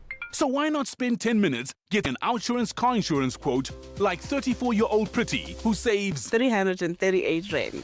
And I'm here to stay. That's an awesome 338 Rand saving on Pretty's 2025 Kia Sonet. Do it now. SMS out to 45142. That's out to 45142. OUTsurance saves 48-year-old Adam an unbelievable 1,803 Rand on his 2020 Audi Q3. 1,803 Rand. Big drop. If you haven't had a valuation on your premiums for a while, it's worth going to OUTsurance. You also get 5 million Rand third-party liability cover, covering damage to the other person's vehicle in an accident. How much money could OUTsurance save you? Get a quote now. SMS out to 45142. That's out to 45142. Licensed to insure and FSP. TCs and information online. Mandy Wiener's podcast, The Hope Dealers, tells stories of people changing the narrative in Johannesburg. Mandy has spent weeks witnessing passion, the collective action of the Hope Dealers, who are individuals and organizations working to restore and to rejuvenate Johannesburg. Catch a new episode of the podcast on the Midday Report every Wednesday after the news headlines, or you can watch the full Hope Dealers video on Prime Media Plus. This week, Mandy is at City Kids, an inner-city school quietly changing lives in the heart of Joburg. City Kids demonstrate that a different future is possible in one of the toughest parts of the city. The Hope Dealers on Prime Media Plus. The world is moving fast. Consumer mindsets and preferences are changing in real time. AI is creating new rules and timelines are shorter than ever. At Plus 94 Research, we help leaders reduce uncertainty. We deliver authentic, real-time data grounded in proven methodologies and powered by relevant, cutting-edge technology. So when decisions can't wait, you move forward with clarity, confidence, and impact. Plus 94 Research, the science of decision-making. That's Fani, before he got naked. Fani's insurance premium went up for no reason, irritating him more than when the boys ignored the really funny meme he posted in the group chat. What? So Fani got naked. He got comprehensive car insurance and a way lower premium in seconds on the Naked app. Go Fani. Get a car and home insurance quote now at naked.insure and see how much you can save when you get naked. Naked Financial Technology is an authorized FSP. Get naked. 702. 702. What's gone viral? With Kabazela. Time now for the world of viral content. Kabazela. Good morning to you, Bella. Let's start with the photo pose. This gave me a chuckle, I must say. So, this video that this woman has posted is her in like some camouflage gear, and she's holding a freshly baked sourdough bread, and she puts a caption on the video, and she says, "Posing with my sourdough like men pose with fish." so like, I mean, if you think about it, maybe in your relationship, to get a photo with your significant other may sometimes be a schlep, but they have no problem, posing if they go fishing or hunting or, other hobbies that they have. They'll have plenty of photos but try to get a photo with them and it's like, oh, another photo? Come on, really? So this was quite funny, I did think, and it's one that my missus and my friends' missus have had a chat about. They said one day at their funerals, they're going to have they'll have no photos that we can put up for them, because in our photo albums, all it is either food pics or golf pics. And obviously with me, it's the golf pics. If you look at my photo album, it's all golf photos or golf swing videos, etc., etc. It's really bad, and it's something I'm really trying to work on, is to take more photos with the people in my life. So I wanted to put it out there this morning to our 702 family. If you open up your phone and you look into your photo albums, what is the most common thing that you have with photos in your album? What is the most common thing that you take photos of? The most, you get where I'm going with this, Bongles. What is the most common thing? Can I help you? Yeah, just help me along there. I got a bit of a flippin' brain frog freeze there. Jeez. I mean, what do you most frequently display on your photos? Yes. What do you take pictures of mostly? That's the thing. But also maybe I think you want to know the activity, right? You want to know the activity. It could be an activity. It could even be, maybe it's just full of your kids. Maybe you'd love to take photos of sunsets. Maybe you like to take photos of plants or animals or something like that, I see. I'm actually, as you were talking, because most of us no longer have the traditional album, where we put pictures. So I'm looking at it's your Instagram, I suppose. Most of my photos are either things I'm doing at work or things I'm doing at home, or people I'm with. So that's what I would say I most frequently take photos of. What is it for you? Is it an achievement, like when you go fishing, like when you've made something perhaps in the kitchen, or traveling? What is it that you most frequently take photos of? Kabazela wants to know. 702. Feedback with Baphelile Sambo. Baphelile Sambo, I want to go look at your Instagram. What do you most take? What do you take? Oh, so now I'm getting You see now you are all confusing me. But in my gallery, it's a lot of screenshots of work things. Yeah. On my social media, it's more for my work. And my Instagram, it's different things for different reasons. Yeah. So you can take photos of things. It doesn't necessarily also mean that you post them, right? 100%. What else have you got? Bongani, we've had few reactions following our chat with Ian Cameron, the chair of the Parliament's Portfolio Committee on Police. On our WhatsApp line, Tato says, if someone keeps getting arrested for serious crimes and keeps getting out on bail, what message are we sending to communities? And talking about communities, Michelle also on our WhatsApp says that communities also have a role to play. We cannot keep expecting the police to do everything. We need to work together with them, share information, and stop protecting criminals out there. And Bongani, following your remarks with Amu on that I Got You Baby song, by Sunny, is it Sonny or Sunny? Sunny and Cher. Yeah, Jenny says, Haibo, there's no competition. Sunny and Cher own that song. You and Amu are far too young to know how brilliant 60s music was. And I thought, let me leave you with that thought. Stay out of it. And stay out of 60s music. That's the feedback I have for you, Bongani. All right, taking more of your calls, responding to Kabazela's question. And, of course, we meet the two finalists in the MasterChef South Africa kitchen. It's 8 o'clock. This is EWN. Fadil Adams' case related to the Sindiso Makaka matter is back in court, and Julius Mkhwanazi rejects an offer to turn state witness.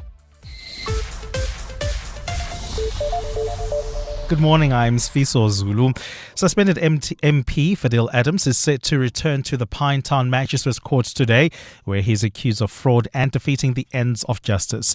The National Colored Congress leader is accused of interfering in police investigations into the 2017 assassination of former ANC Youth League Secretary General Sindiso Makaka. Karinda Jagmohan reports. The state alleges that in November 2024 and January last year, Fadil Adams unlawfully requested a police escort from the King Shaka Airport in Durban to the Westville Correctional Centre. Representing himself as an MP but without official mandate, Adams allegedly interviewed two inmates, including Sibusiso Mcengwa, who later confessed to pulling the trigger in the Makaka murder case. Adams claimed police weren't acting fast enough in the matter, while police say he interfered in sensitive investigations. The 49-year-old is on bail of 10,000 rand, while he faces a litany of allegations stemming from the Madlanga Commission over his report to IDAC, which allegedly sparked plans to arrest Crime Intelligence Head General Dumisani Khumalo. Karinda Jagmohan, Eyewitness News, Durban. Northwest controversial businessman Suleiman Karim is expected back at the Madlanga Commission this morning. Karim's appearance has been postponed several times after claiming that he was sick, but evidence showing Karim out and about in Cape Town surfaced at the Commission last month after he said a doctor declared him too ill to testify. The Commission has ruled that Karim would have to undergo an independent medical assessment to justify any further postponements. Alfara Mushwana has more. Northwest businessman Suleiman Karim's return to the Madlanga Commission has been postponed 5 times since April. Today marks exactly 4 months since Karim allegedly suffered a heart attack and collapsed at a gym. Since then, his lawyers have repeatedly told the Commission that he is medically unfit to testify. But the Commission has been presented with evidence that Karim was seen at a Cape Town restaurant during the period he claimed to be too ill to appear. The big question today is whether Karim will finally return to the witness stand. Alpha Ramshwana, Eyewitness News, Pretoria. Suspended EMPD Deputy Chief Julius Mkhwanazi claims he rejected an offer from police watchdog IPID to turn state witness in a murder case of businessman Emmanuel Mbenze. Mkhwanazi and 5 others are facing charges including murder, robbery and defeating the ends of justice in connection with the 2022 murder. His lawyer alleges that lead IPID investigator Nomsa Masugu persistently approached him to become a state witness against his co-accused. Mkhwanazi appeared in the Brakpan Magistrates Court yesterday. Dimakaso Leshuru was there. Julius Mkhwanazi says despite being pressured to turn state witness, he made it clear he could not provide evidence implicating his co-accused because he was only at the scene for a brief period and claims he arrived after Emmanuel Mbenze had died. Mkhwanazi, Gobasiyanse van Rensbeck, Bekokwake Sibande, Adrian McKenzie and Keisha Lee Stolz all placed themselves at the crime scene, however deny any involvement in the murder. Meanwhile, the state is expected to call a Section 204 witness when the matter goes to trial, although it has not named the person. Mkhwanazi's former co-accused in the 14.9 million rand precious stones case, Private Security Officer Etienne van der Walt, has been named in Stoll's bail affidavit as having been present at the scene. Van der Walt, who is believed to have turned state witness in the precious stones case, has not been arrested in connection with Mbenze's murder. Dimakatso Leshoro, Eyewitness News. And Home Affairs Minister Leon Schreiber says he hopes to table legislation in Parliament to give effect to the recently revised white paper on citizenship, immigration and refugee protection by March next year. The white paper was approved by Cabinet in April. Schreiber answered questions in the National Council of Provinces yesterday. He says both the Home Affairs Department and Border Management have made significant progress to advance the reform agenda and to better manage cross-border movements in line with the revised white paper. Lindsay Dentlinker takes a look. The new white paper introduces a merit-based system for citizenship and naturalization. In response to a question from ANC MP Jane Mananiso, Minister Leon Schreiber said work is underway to give legislative effect to this white paper. The target that exists in relation to the Honourable Member's question is, I believe, March of next year. So the beginning of the next financial year, we hope to table a bill. Meanwhile, Schreiber says backlogs in asylum seeker appeals have been cleared since the Appeals Authority was boosted from only 10 personnel to include 40 lawyers in Gauteng and soon another 35 in the Western Cape to adjudicate cases. However, it's important to point out that the project does remain underfunded, and this does pose a risk to the smooth processing and finalisation of the appeals. Schreiber says the department has done unprecedented work to document over 85,000 foreign nationals who were voluntarily repatriated in recent weeks. Lindsay Dentlinger, Eyewitness News, Parliament. Gold is trading at $4,329.43 an ounce. The rand is at 16.19 to the dollar, 21.86 to the pound, 18.69 to the euro. Brent crude oil is at $87.12 a barrel. And in the traffic, we've got delays on the N1 North approaching the Baklu interchange. There's also queuing traffic reported on the N3 North between Van Buren Road and the Glulis interchange. That's due to roadworks. And in your sport, Banyana beat Nigeria 2-1 to keep their World Cup qualification hopes alive. Tonight at Loftus, the underprepared Bulls take on the All Blacks at 7. And Bangladesh only 4 wickets down and leading Australia by more than 100 on day 2 of the first test. A partly cloudy Friday in store for Gauteng. The temperatures will peak at highs between 16 and 17 degrees. The top story in EWN this hour: suspended MP Fadil Adams is set to return to the Pinetown Magistrates Court today, where he is accused of fraud and defeating the ends of justice. EWN, in touch, in tune, and independent. For the latest, visit ewn.co.za or download the EWN app. Your community, your concerns, your voice. Follow every moment of the local government elections on 702 Cape Talk and ewn.co.za. This is 702 Breakfast with Bongani Bingwa, brought to you by BCX. Built on trusted connectivity, powered by cloud, strengthened by security, enabled by AI. This is Breakfast with Bongani Bingwa on 702. Let's walk the talk. It's a big news Friday. Fadil Adams, of course, returning to the Pinetown Magistrates Court.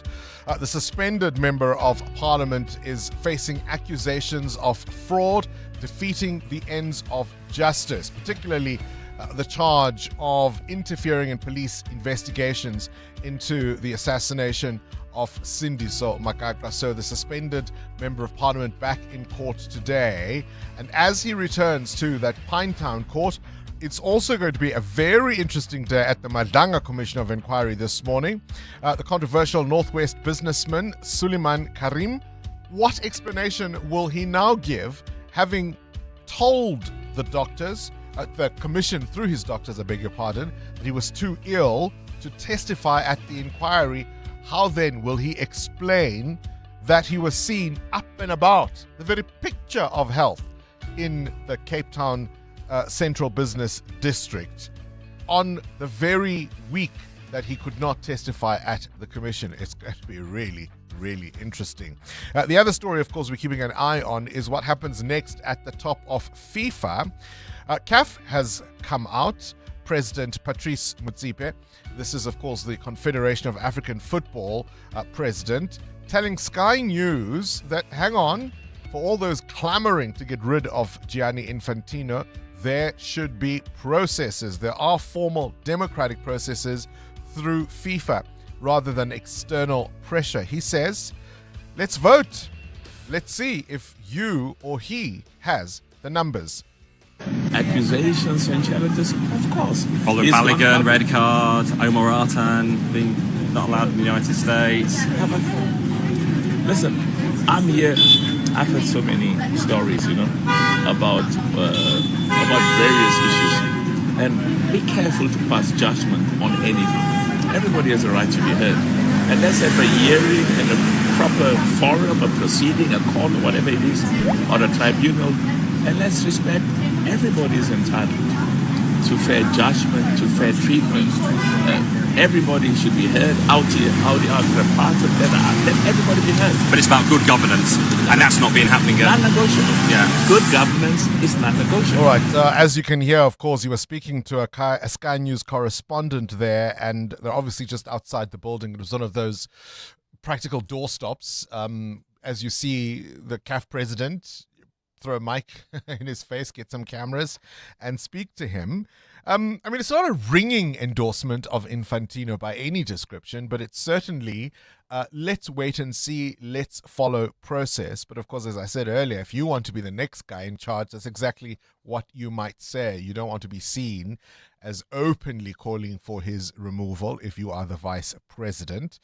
The other story that I want you to think about is from the World Health Organization. Director General Tedros Ghebreyesus issuing a stark warning over the escalating Ebola outbreak in the Democratic Republic of the Congo. In fact, he says it could outpace the 2014-2016 West Africa epidemic, which of course remains the largest Ebola outbreak in history.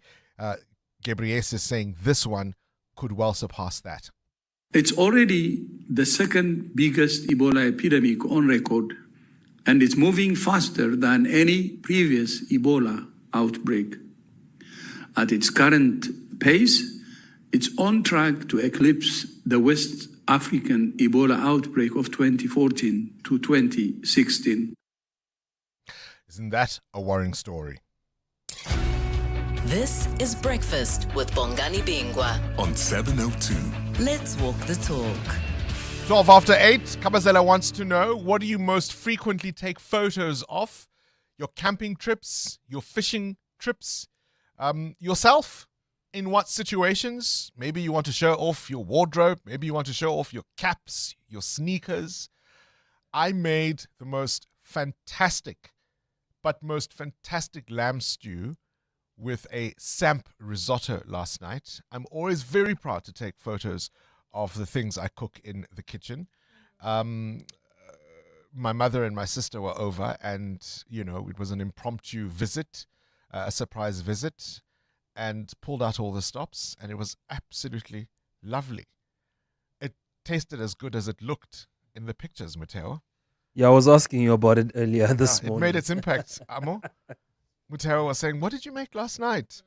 And the hint was, of course, did you bring us kaftin? And no, you didn't. What do you take photos most frequently of? My kids. Yeah, makes sense. The books that I'm reading, the puzzles that I complete.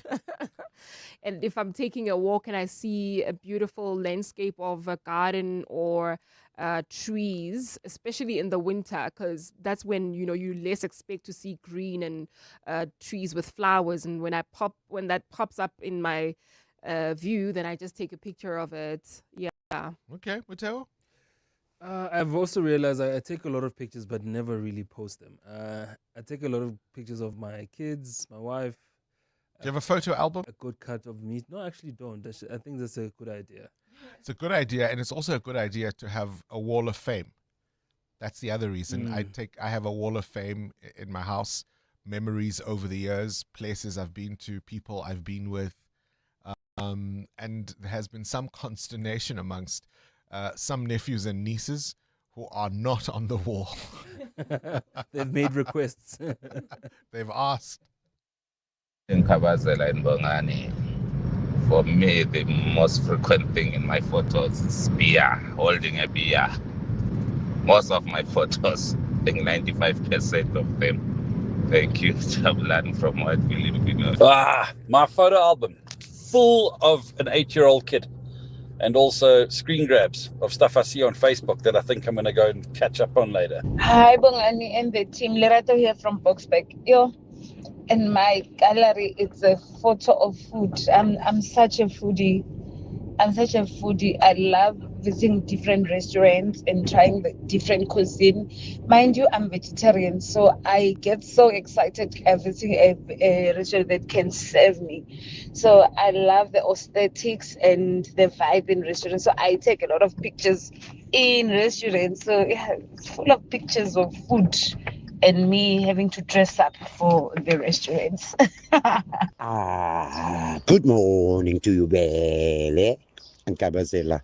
I'm an outside person, and I like to take pictures of nature, and also especially of my dogs. Yes, I have quite a few of me and my wife. And let me tell you, I don't take pictures of my achievements or my work or whatever. That's for me. People don't need to see me for what I have achieved. So yeah, Flores from a beautiful Western Cape. Bye-bye. Good morning, Kabazela and Bongani and the team. The thing that is the most in my photo album is my dogs and the cats.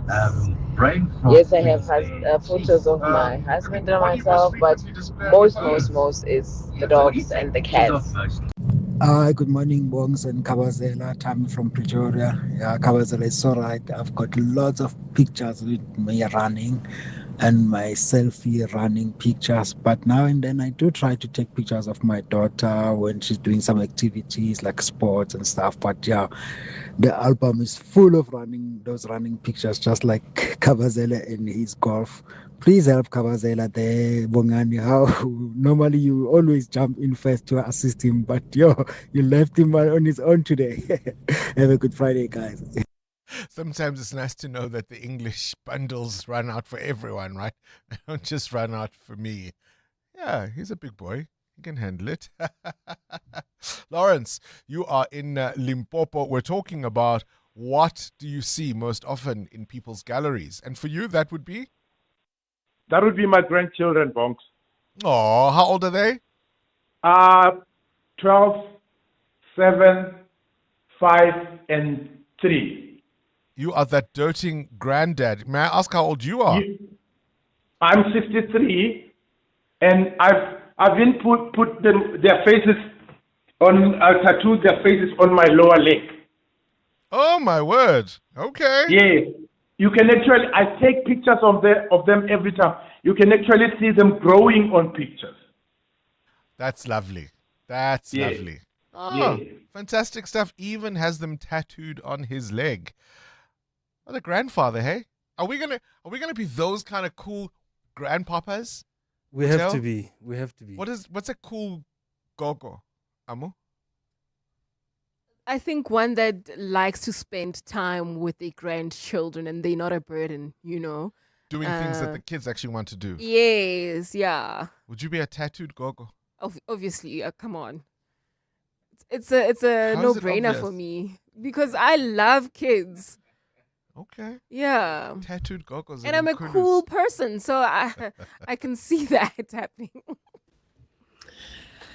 Good morning. It's Jeannie speaking. I'm from Murlika Park.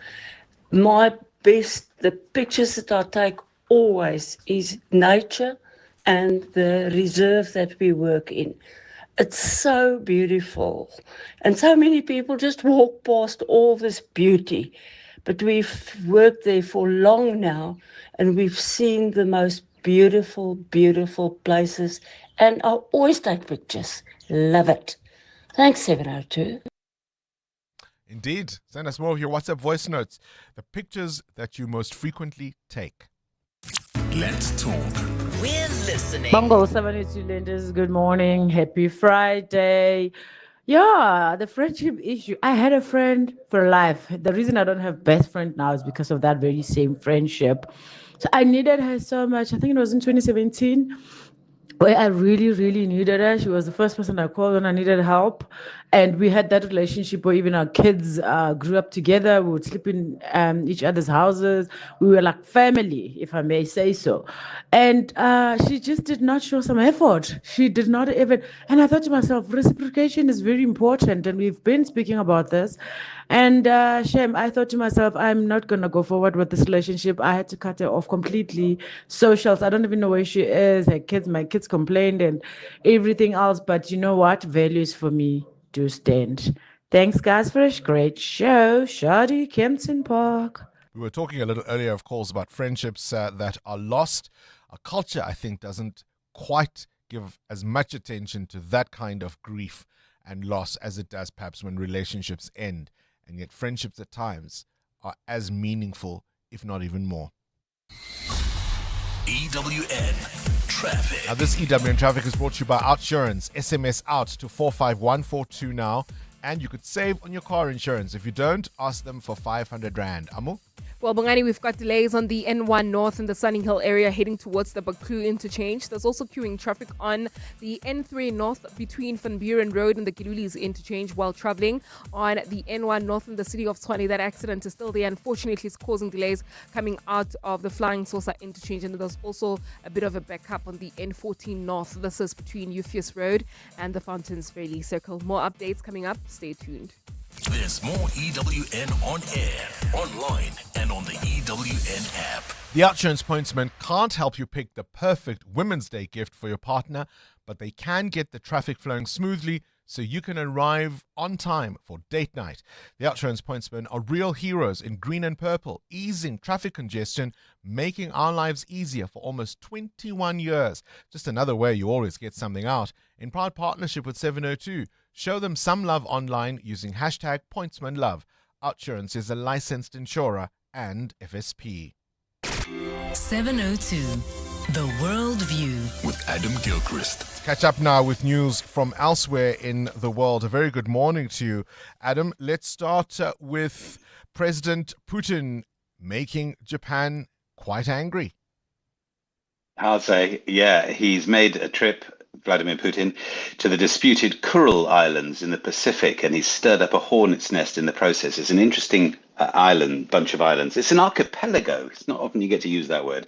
It's an archipelago, an island chain of 56 islands stretching from Hokkaido to Kamchatka, so essentially from Japan to Russia. Settled by the Japanese Menu and Ezu people a long time ago before records began, then taken over by the Cossacks in the 18th century, back to Japan, then invaded by Soviet forces at the end of the Second World War, who deported 17,000 Japanese citizens. And it's the main reason that Moscow and Tokyo never signed a peace treaty in 1945. I don't know if that technically means Japan and Russia are still at war, but anyway, now we have President Putin making his first trip to the Kurils, talking to locals, visiting a factory, sampling some fish roe, flying the flag, very much a symbolic thing of nye, they are ours, they're Russian. The Japanese Prime Minister Sanai Takachi has called the trip absolutely unacceptable. The foreign minister has made similar noises, in fact, maybe even more extreme, saying that this has worsened sentiment towards Russia in Japan. Just what we needed, eh? A new old flashpoint in the world. Yeah, gosh, taking us back to 1905. I think that's the last time when they were in direct conflict, outside, of course, of a major war involving other powers. Adam, let's talk now about Canada's public revolt. Who do they want out? Yeah, they want the US ambassador out, Pete Hoekstra. It's for several reasons, but in particular, this is now a petition, 70,000 Canadians and building. 70,000 Canadians have signed this petition saying they want Pete Hoekstra out because he's, quote, normalizing the annexation idea. Remember Donald Trump threatening to annex Canada, calling it America's 51st state, and then in came all the stringent tariffs, but also about repeated interventions in Canadian politics. Something that you shouldn't mess with in Canada, because there are people there in Alberta in particular, but also Ontario, who want their own independence from the rest of Canada, and that becomes quite a thing. So for an outsider to start weighing into those issues annoys people on both sides of the argument. Of course, Canada and the United States are currently in trade talks because they, never the twain shall meet, have these new US tariffs taking effect on Wednesday. So ahead of that, this then again stirs things up. Just imagine if the Toronto Blue Jays had won last year's Baseball World Series. Imagine what that would have done to the Entente Cordiale. Now, twice in, 2 minutes? Adam, let's use that word again, archipelago. Tell me about what Archipelago. happened. What happened in Norway? So here we are on Norway's Svalbard archipelago. And essentially there was a cruise ship visiting, lots of them do, and they have to leave alone. They're always meant to be environmentally friendly and don't chuck their stuff overboard. Somebody on board this cruise boat happened to sound a foghorn in order to wake a sleeping polar bear. I guess they saw the polar bear out there somewhere near a fjord, and they thought, do something. It's boring watching you sleep. Anyways, we think the boat operator, because who else would have got near the foghorn button? Anyway, they sounded it to wake the polar bear up, and they've duly been fined 50,000 kroner, which is roughly speaking 85,000 rand. It's only a couple of years ago somebody was fined about 15,000 rand for getting too close to a walrus. Who gets too close to a walrus, for goodness sake? Who wants to do that? But it is a thing they have in Norway and elsewhere going into the Arctic. You must not disturb polar bears, seals, walruses, whales, reindeer, Arctic foxes. It's a bit like a sleeping wife. You have to have a very good reason to wake her. And in this case, it wasn't a good reason to wake a polar bear. I'm still stuck at the idea that it wasn't too long ago, Adam, that Krona and Rand were 1-for-1, but here we are. Yeah. Leave the sleeping polar bears alone. Adam Gilchrist with this morning's Worldview. EWN Business. Our final business update for the morning. Matteo, let's start with Anglo. So they've bagged this supply contract with this Chinese resource buyer. Is this a big deal? Yeah, a very big deal. Bongani Anglo American PLC has struck a year-long supply deal with China's state-backed iron ore buyer, the South African producer Kumba Iron Ore, a part of Anglo American, reaching a deal with the China Mineral Resources Group to supply iron ore to its mills from April this year to March next year. The agreement doesn't include ore from Anglo's Minas Rio project in Brazil, which is not sold to China on a long-term basis. BHP Group is also among miners that have also finalized an agreement with the group. China is the largest foreign buyer of South African ore, importing tens of millions of tons annually. In 2025 alone, China bought over 57 billion rand worth of iron ore. Oh, wouldn't it be nice if that was 57 billion worth of our iron ore? But it's the general picture. Things are looking pretty good for the blue bank. Standard Bank's earnings up 10% to 26 billion rand for the 6 months to June 2026. Yeah, doing well. Of the higher fees that they charge and the stronger trading income helped compensate the slower growth in interest income, which is a little lower this time around because of the US-Iran conflict and how that played out for consumers and businesses. At the end of June, total assets at Standard Bank stood at 3.8 trillion rand. The group are declaring an interim dividend of 902 cents per ordinary share. That's 9 rand a share, representing a 10% increase year on year. Now, in the first half of 2026, its active client base grew to 19.5 million, driven by growth in both the South African and the rest of Africa business. So in the African region, those are franchises making 10.4 billion rand in earnings, while the business here in South Africa made 13.5 billion. The rest of Africa also grew its earnings by 7%. The lender, of course, operating in 21 African countries. See what happens when you put a lawyer who studied philosophy in charge, eh?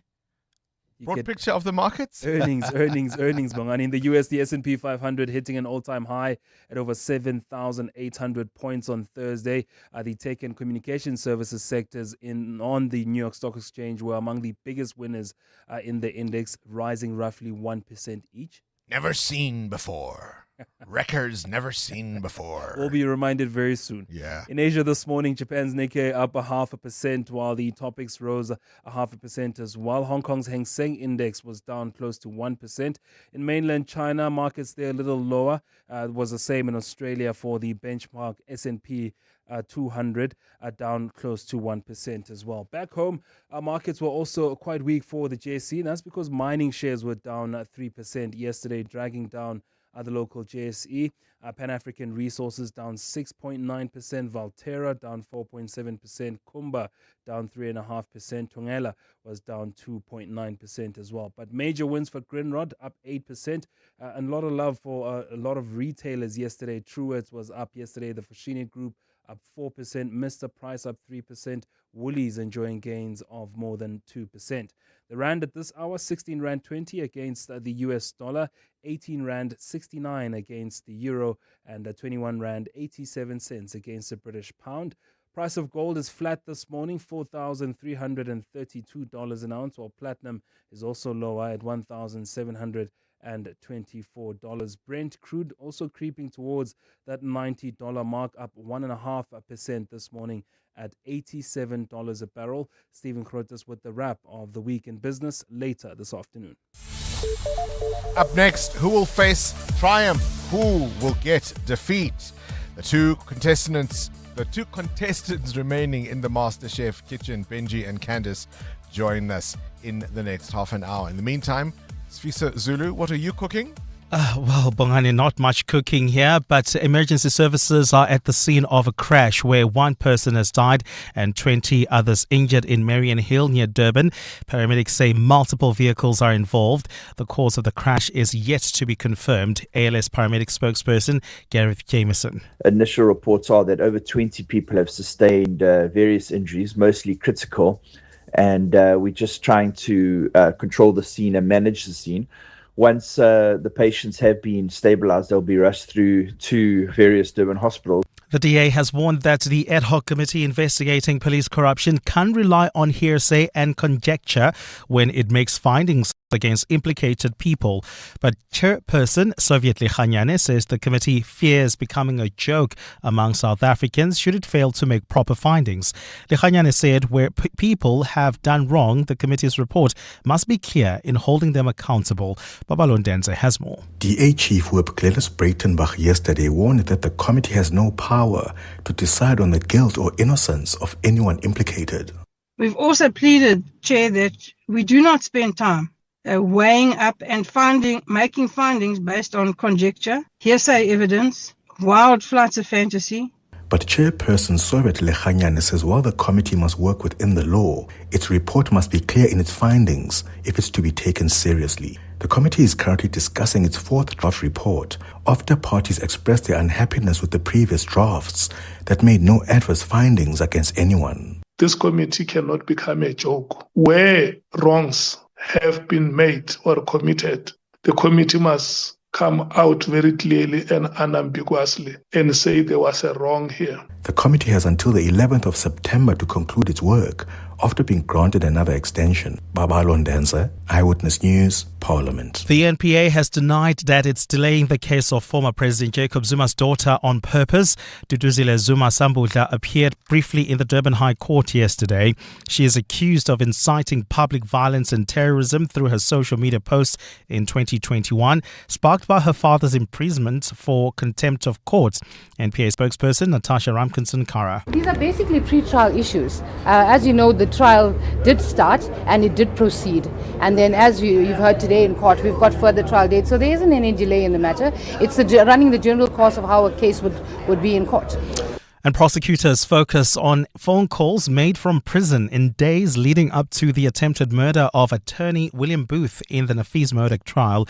Alleged boss of crime, Modak, and 14 others face various charges in the Western Cape High Court, including an attempt on Booth's life 6 years ago.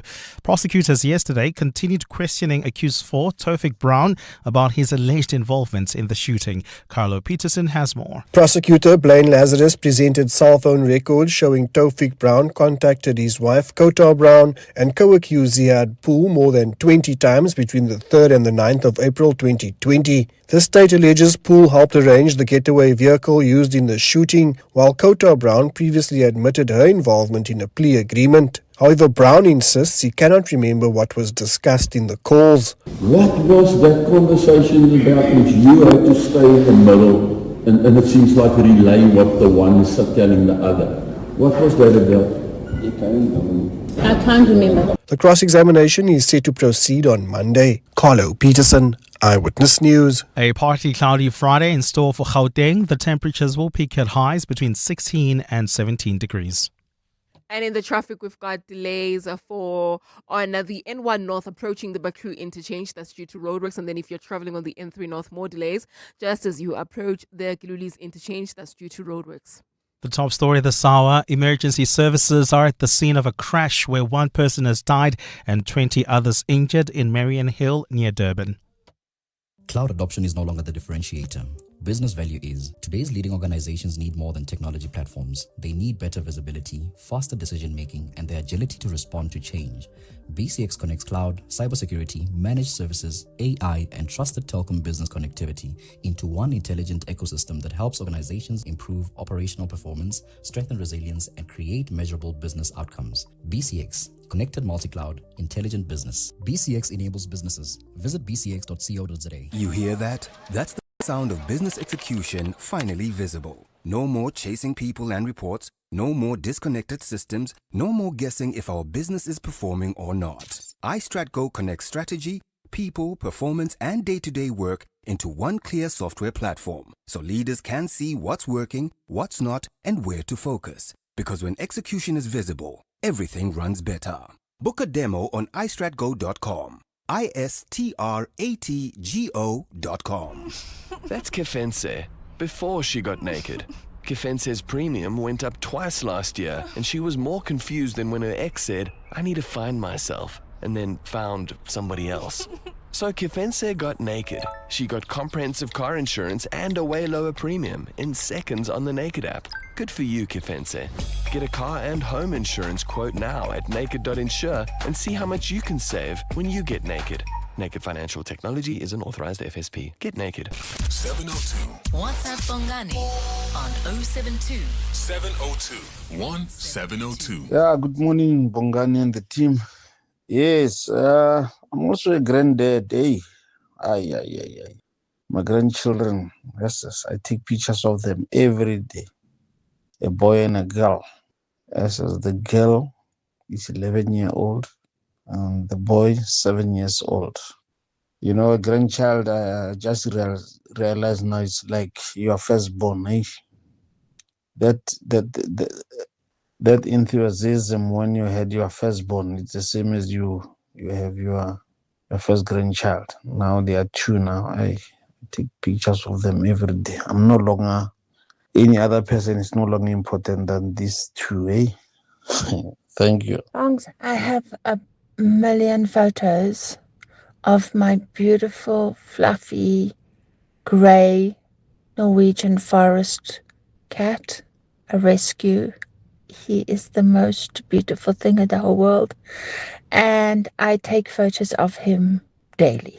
I'm constantly taking photos of sunsets and sunrises because they're beautiful ends and beginnings to each day. You know, I love taking pictures of food that I cooked, but not always. Like, you know, when I see my putri, looks very nice because, I am a pro on that one.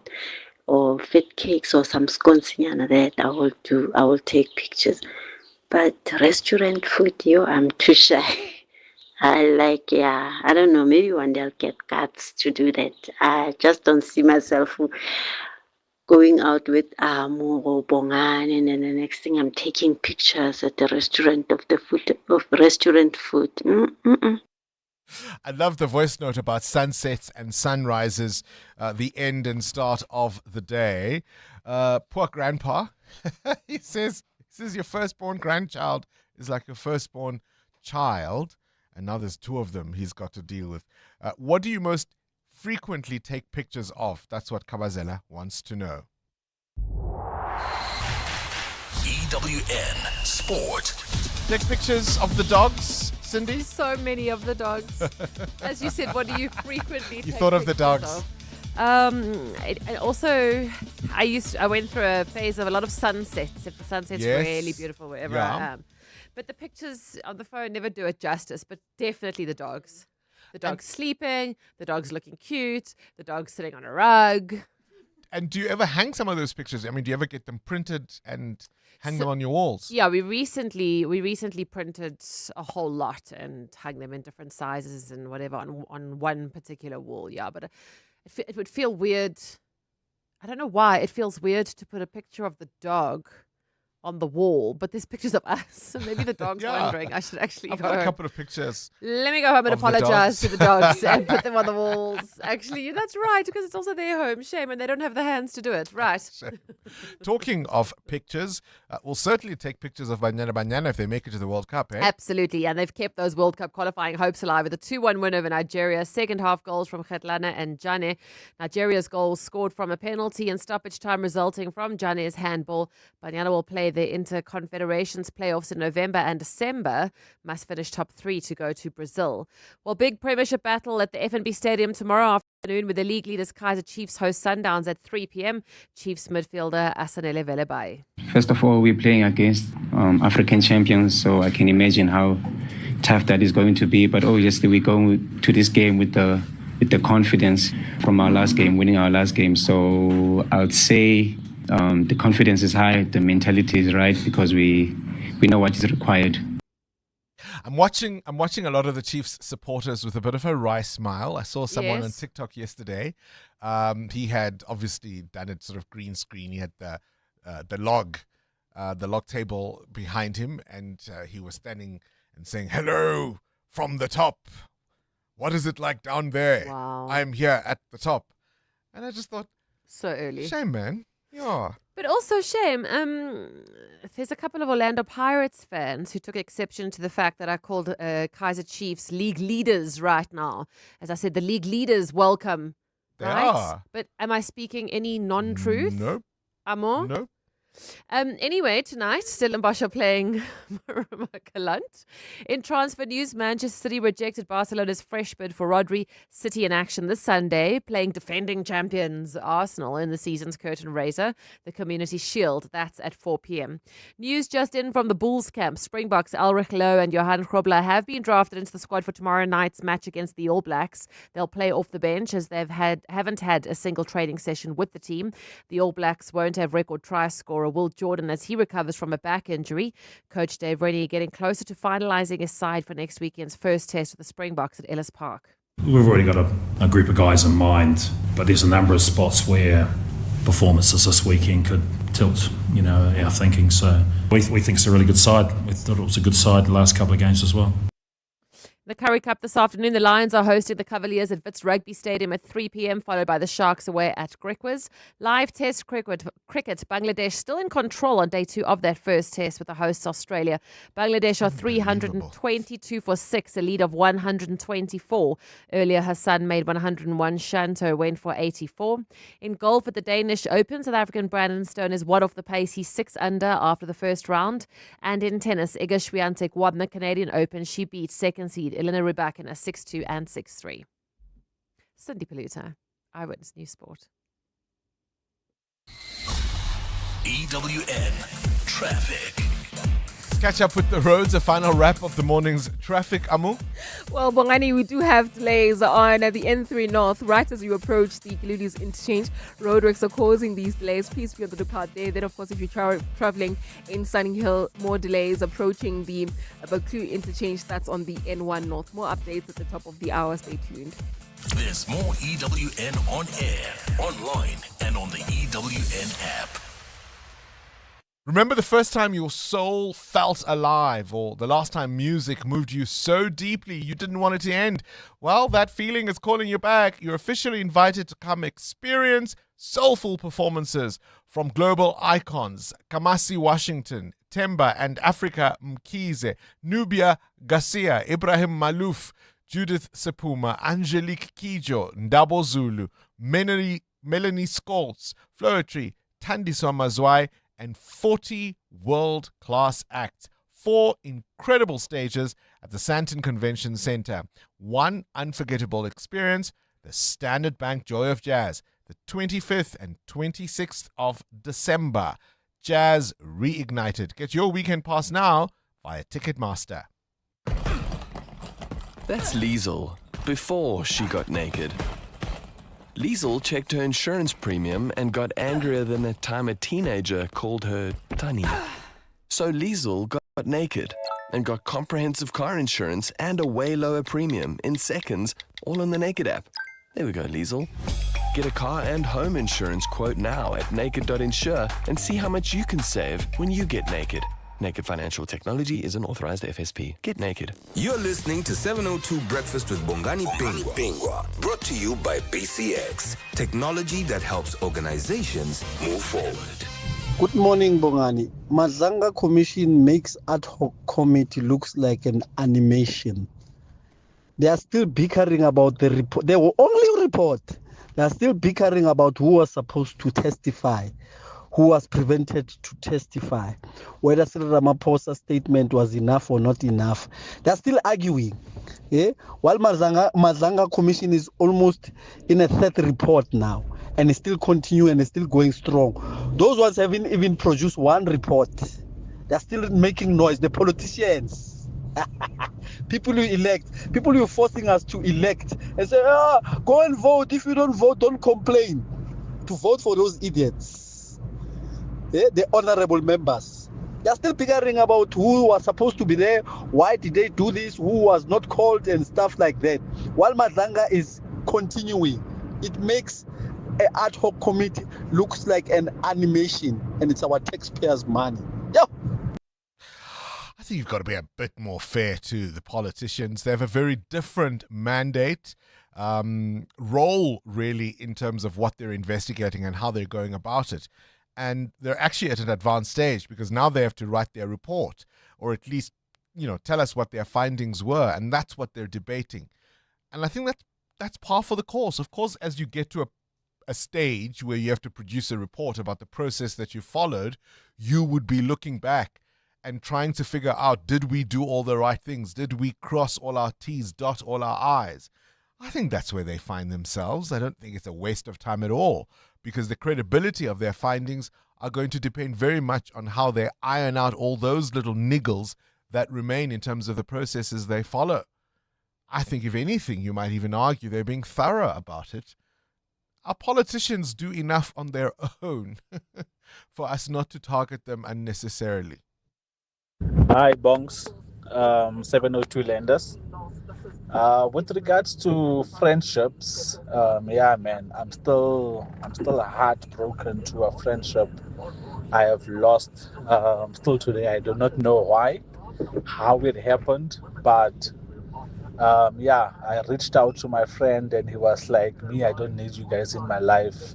So we were all cut off as friends. I don't know what happened. I still don't know. I wish I could be told what happened.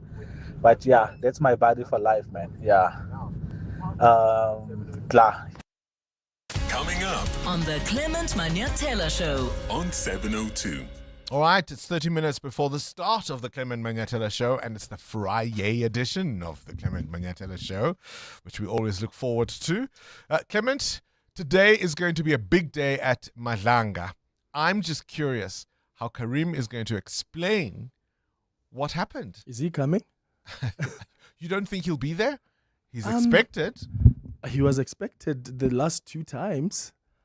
You don't have confidence that he'll be there? I don't have confidence that he will. I think he's going to try every single thing possible to avoid coming. And, I mean, he's got a really good lawyer, eh? Premid is quite good. He always put up a fight and a strong defense at the Madlanga Commission. So, I don't know. I'm not sure. I would be happy for him to come, but I'm not holding my breath. My sense is the commissioners are giving them a very long rope. Probably, yeah. They...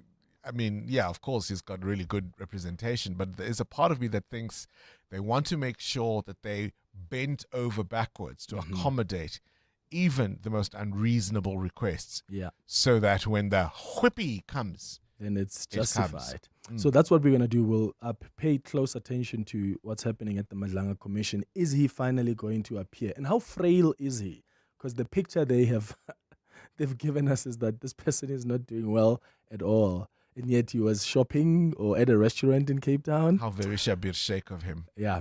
At 11 o'clock, though, we're going to do our relationship and sex feature. And today we're talking about fantasizing about someone other than your partner during sex. Is it normal? Is it wrong?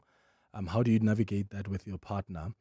It's adult radio at 11 o'clock. But at 10, we do our Across the Desk feature. And today I'm hosting what you may call unexpected mayoral candidates. I'm going to have Ntsiki Mazwai. I'm going to have Lukhona Mnguni, and I'm hoping we'll have Dr. Tlaleng Mofokeng as well, who's the EFF mayoral candidate. It's a Friday anyway. That's what's coming up on the show. It's a Friday anyway. Friday mayors, right? That's what you can call them. Clement Manyatela between 9 and 12. Oh, Shane, do you have a sore throat? The Andalex range of lozenges offers two options. At the first signs of an irritated, scratchy throat, use Andalex lozenges for dual-action, soothing relief. But for a painful, inflamed throat, use Andalex C lozenges for triple-action, pain relief. Andalex, SA's #1 choice for a sore mouth and throat. Andalex lozenges are available at all leading pharmacies and supermarkets. Just Andalex it. Andalex, a proud sponsor of The Masked Singer Season 3. Your business needs updated storefront display mannequins, but do you have the cash to fund it?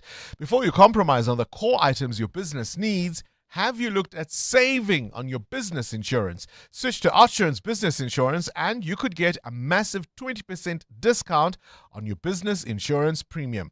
For clothing stores, restaurants, convenience stores, beauty salons, pharmacies, and all other businesses, visit outsurance.co.za or call 08600 60,000 today. OUTsurance is a licensed insurer and FSP. T's, C's, and information online. This is Breakfast with Bongani Bingwa on 702. Let's walk the talk.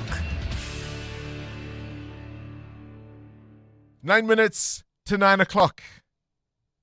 2 days before we find out who has the million rand. And I've got the two people who are vying for the ultimate cooking prize in South Africa. They walked into the MasterChef kitchen with something to prove, pushed themselves to take the chance. Others were encouraged by someone who believed in them long before they believed in themselves. And week after week, challenge after challenge, white aprons, black aprons, they have stayed the course and watched their fellow contestants and perhaps even friends now get eliminated. And it now comes down to this. Only two remain standing, Benji and Candice. One of them is going to walk away with that coveted prize, crowned MasterChef South Africa Season 6 winner. And as I say, get the million rand. And they're both with me in studio this morning. Candice Smith and Andrew Benjamin, a very good morning to you and welcome to 702 Breakfast. Good morning, Bongani. Thank you for having us. Morning, Bongani. Thank you for having us. Now, I did come to Season 6's MasterChef kitchen. You didn't tell me to bring, I could have brought my black apron. You're both wearing your black aprons. I could have brought mine. I mean, Candice, let's start with you. Walking into the MasterChef kitchen, and you've stated part of your motivation, remembering, of course, your mom being a participant in Season 2, I think it was. Yes. And did you think you could make it this far? I know you would have wanted to, but did you really think, oh my gosh, I'm in the finale? Never in my wildest dreams, Bongani. Little girl, big kitchen, killer pantry. It's unbelievable. And you have to have been there. I think that for me was what changed my perception, right? Because I'd watched the show for many years. I watched the Australian version. I've watched the South African version. But once you're actually in the pantry and you've got this plethora of ingredients and utensils and every kind of knife or pot, or how overwhelming is that, Benji? It's extremely overwhelming. For me personally, being the introvert that I am, I think as soon as you step into that kitchen, it's so like you're in awe. Like everything is there, every gadget that some of you've never even used before is there, and now you have the opportunity to use it and to make those dishes. Does it go away because the finale, you have to cook 3-course meal, your starter, your main, your dessert. You've got the entire pantry available to you. How do you decide in that moment, I think I can do this, I think I can do this? You know what I mean? When you're cooking at home, you've got time to sort of dawdle and to think about it. You are under pressure. You've got 120 minutes. It's the finale. How do you decide? It's definitely about planning, executing, and putting your heart on that plate. You definitely want to step out of your comfort zone. You don't want to play it safe. But at the same time, you want to look at the risks and make sure that they're going to be worth it. How do you plan? You've just been told now. But you've got to think quick. You've got to think quick. Plan quickly, So I as a suppose. nurse, planning on your feet, Of implementing course. it comes natural. I mean, come on, Bongani. Of course you would. I can see that. Benji, looking back at the competition, what was the most difficult moment for you? There was a few. I think during the second episode, I wasn't just feeling, I didn't feel myself in that kitchen. It's like I didn't belong there. And I even called my wife and told her, I think I'm coming home because I don't feel like I'm enjoying myself. I'm not in that zone. And she told me that just don't worry, just take each episode as it comes and see how far you're going to get. And for you, Candice, what was the most difficult moment? I think definitely imposter syndrome. You're sitting in a kitchen with really small feet and huge shoes. Like, it's a destiny thing. And then you see all of these amazing home cooks who are super talented. Most of them have eaten amazing food in its origin. And then you see the two of us who have never even had one stamp in our passport. And you're like, what am I actually doing here? How do you get over that? I mean, you would have wanted to enter MasterChef. I think that's the story you tell, Benji, that you wanted for many years. You held yourself back. How do you get over it when you are still feeling that way, even in the kitchen? I think it's something that you just you need to start believing in yourself and think that trust yourself that you are capable of doing these things and you are capable of taking these challenges on, because it has been for me a lifelong dream to be in MasterChef, but I always told myself, like, I don't think I'm ready. And it's brought you out of your shell a little, hey? It Benji has, baby. Benji baby. It has definitely brought me a little Did bit. Did you call your wife about that one? I already told her, like, hey, these people have given me a name, so don't stress, please. Oh, my goodness. I mean, I'm going to ask both of you, describe your MasterChef journey in 3 words. Candice. Awakening, affirmation, and endless possibility. Why? Because you come into this kitchen with a lot of self-doubt, but with passion, and you want to wear your heart on your sleeve. And I mean, hashtag doing it afraid has been a huge thing during the series. And representing the masses of women out there, especially the beautiful women that I come from. It's a sense of affirmation to be like, of everybody that could have been there, it was me. Wow. Okay. For you, Benji? I would say it would be faith. That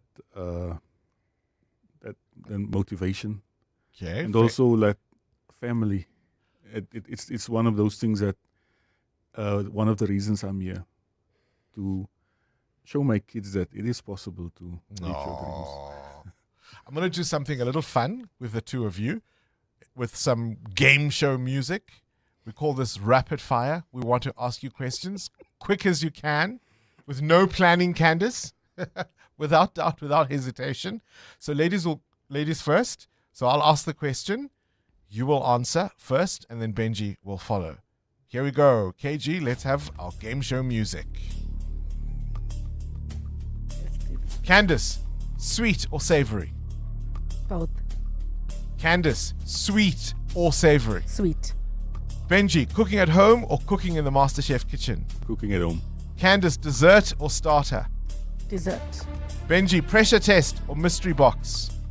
Pressure test. Candice, your signature dish in 1 word? Sour porridge. Benji, your signature dish in 1 word? Grilled lamb. 1 ingredient you could never live without? Benji? Salt. 1 ingredient you never want to see again, Candice? Scallops. Your favorite South African dish, Benji? It has to be a braai. That's where I'm an expert. Candice, the one South African dish you think deserves more love? Nyama inhloko. Ooh. Just take out the eyes though, hey? Take out the eyes. Yeah, there's a part that's a little bit hard. Yeah, no. Smiley, no, thank you. Pap or potatoes? Pap. Braai or Sunday lunch? Benji? Sunday lunch. Oh, I'm surprised. Spice or no spice? Spice. Restaurant or street food? Street food. Knife skills or plating? Candice? Plating. Benji, knife skills or plating? I wish I had the knife skills. Listen, it's going to be an absolute cracker. The finale is on Sunday at 6 p.m. And, I mean, we have to be realistic, of course.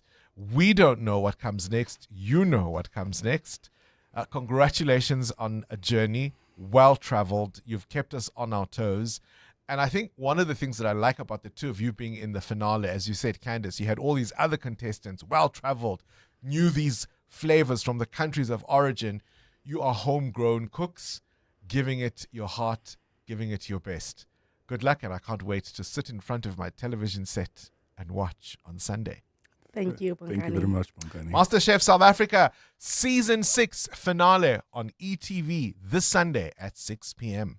702. More than a radio station. Let's walk the talk. All right, it's 9 o'clock time for the Clement Manyatela Show. 702 Breakfast with Bongani Bingwa, brought to you by BCX, connecting cloud, telecom business connectivity, AI, to help organizations reduce complexity, improve resilience, and unlock opportunities. This is EWN. Good morning, I'm Sfiso Zulu. Suspended MP Fadil Adams is set to return to the Pinetown Magistrates Court today, where he's accused of fraud in defeating the ends of justice. The National Coloured Congress leader is accused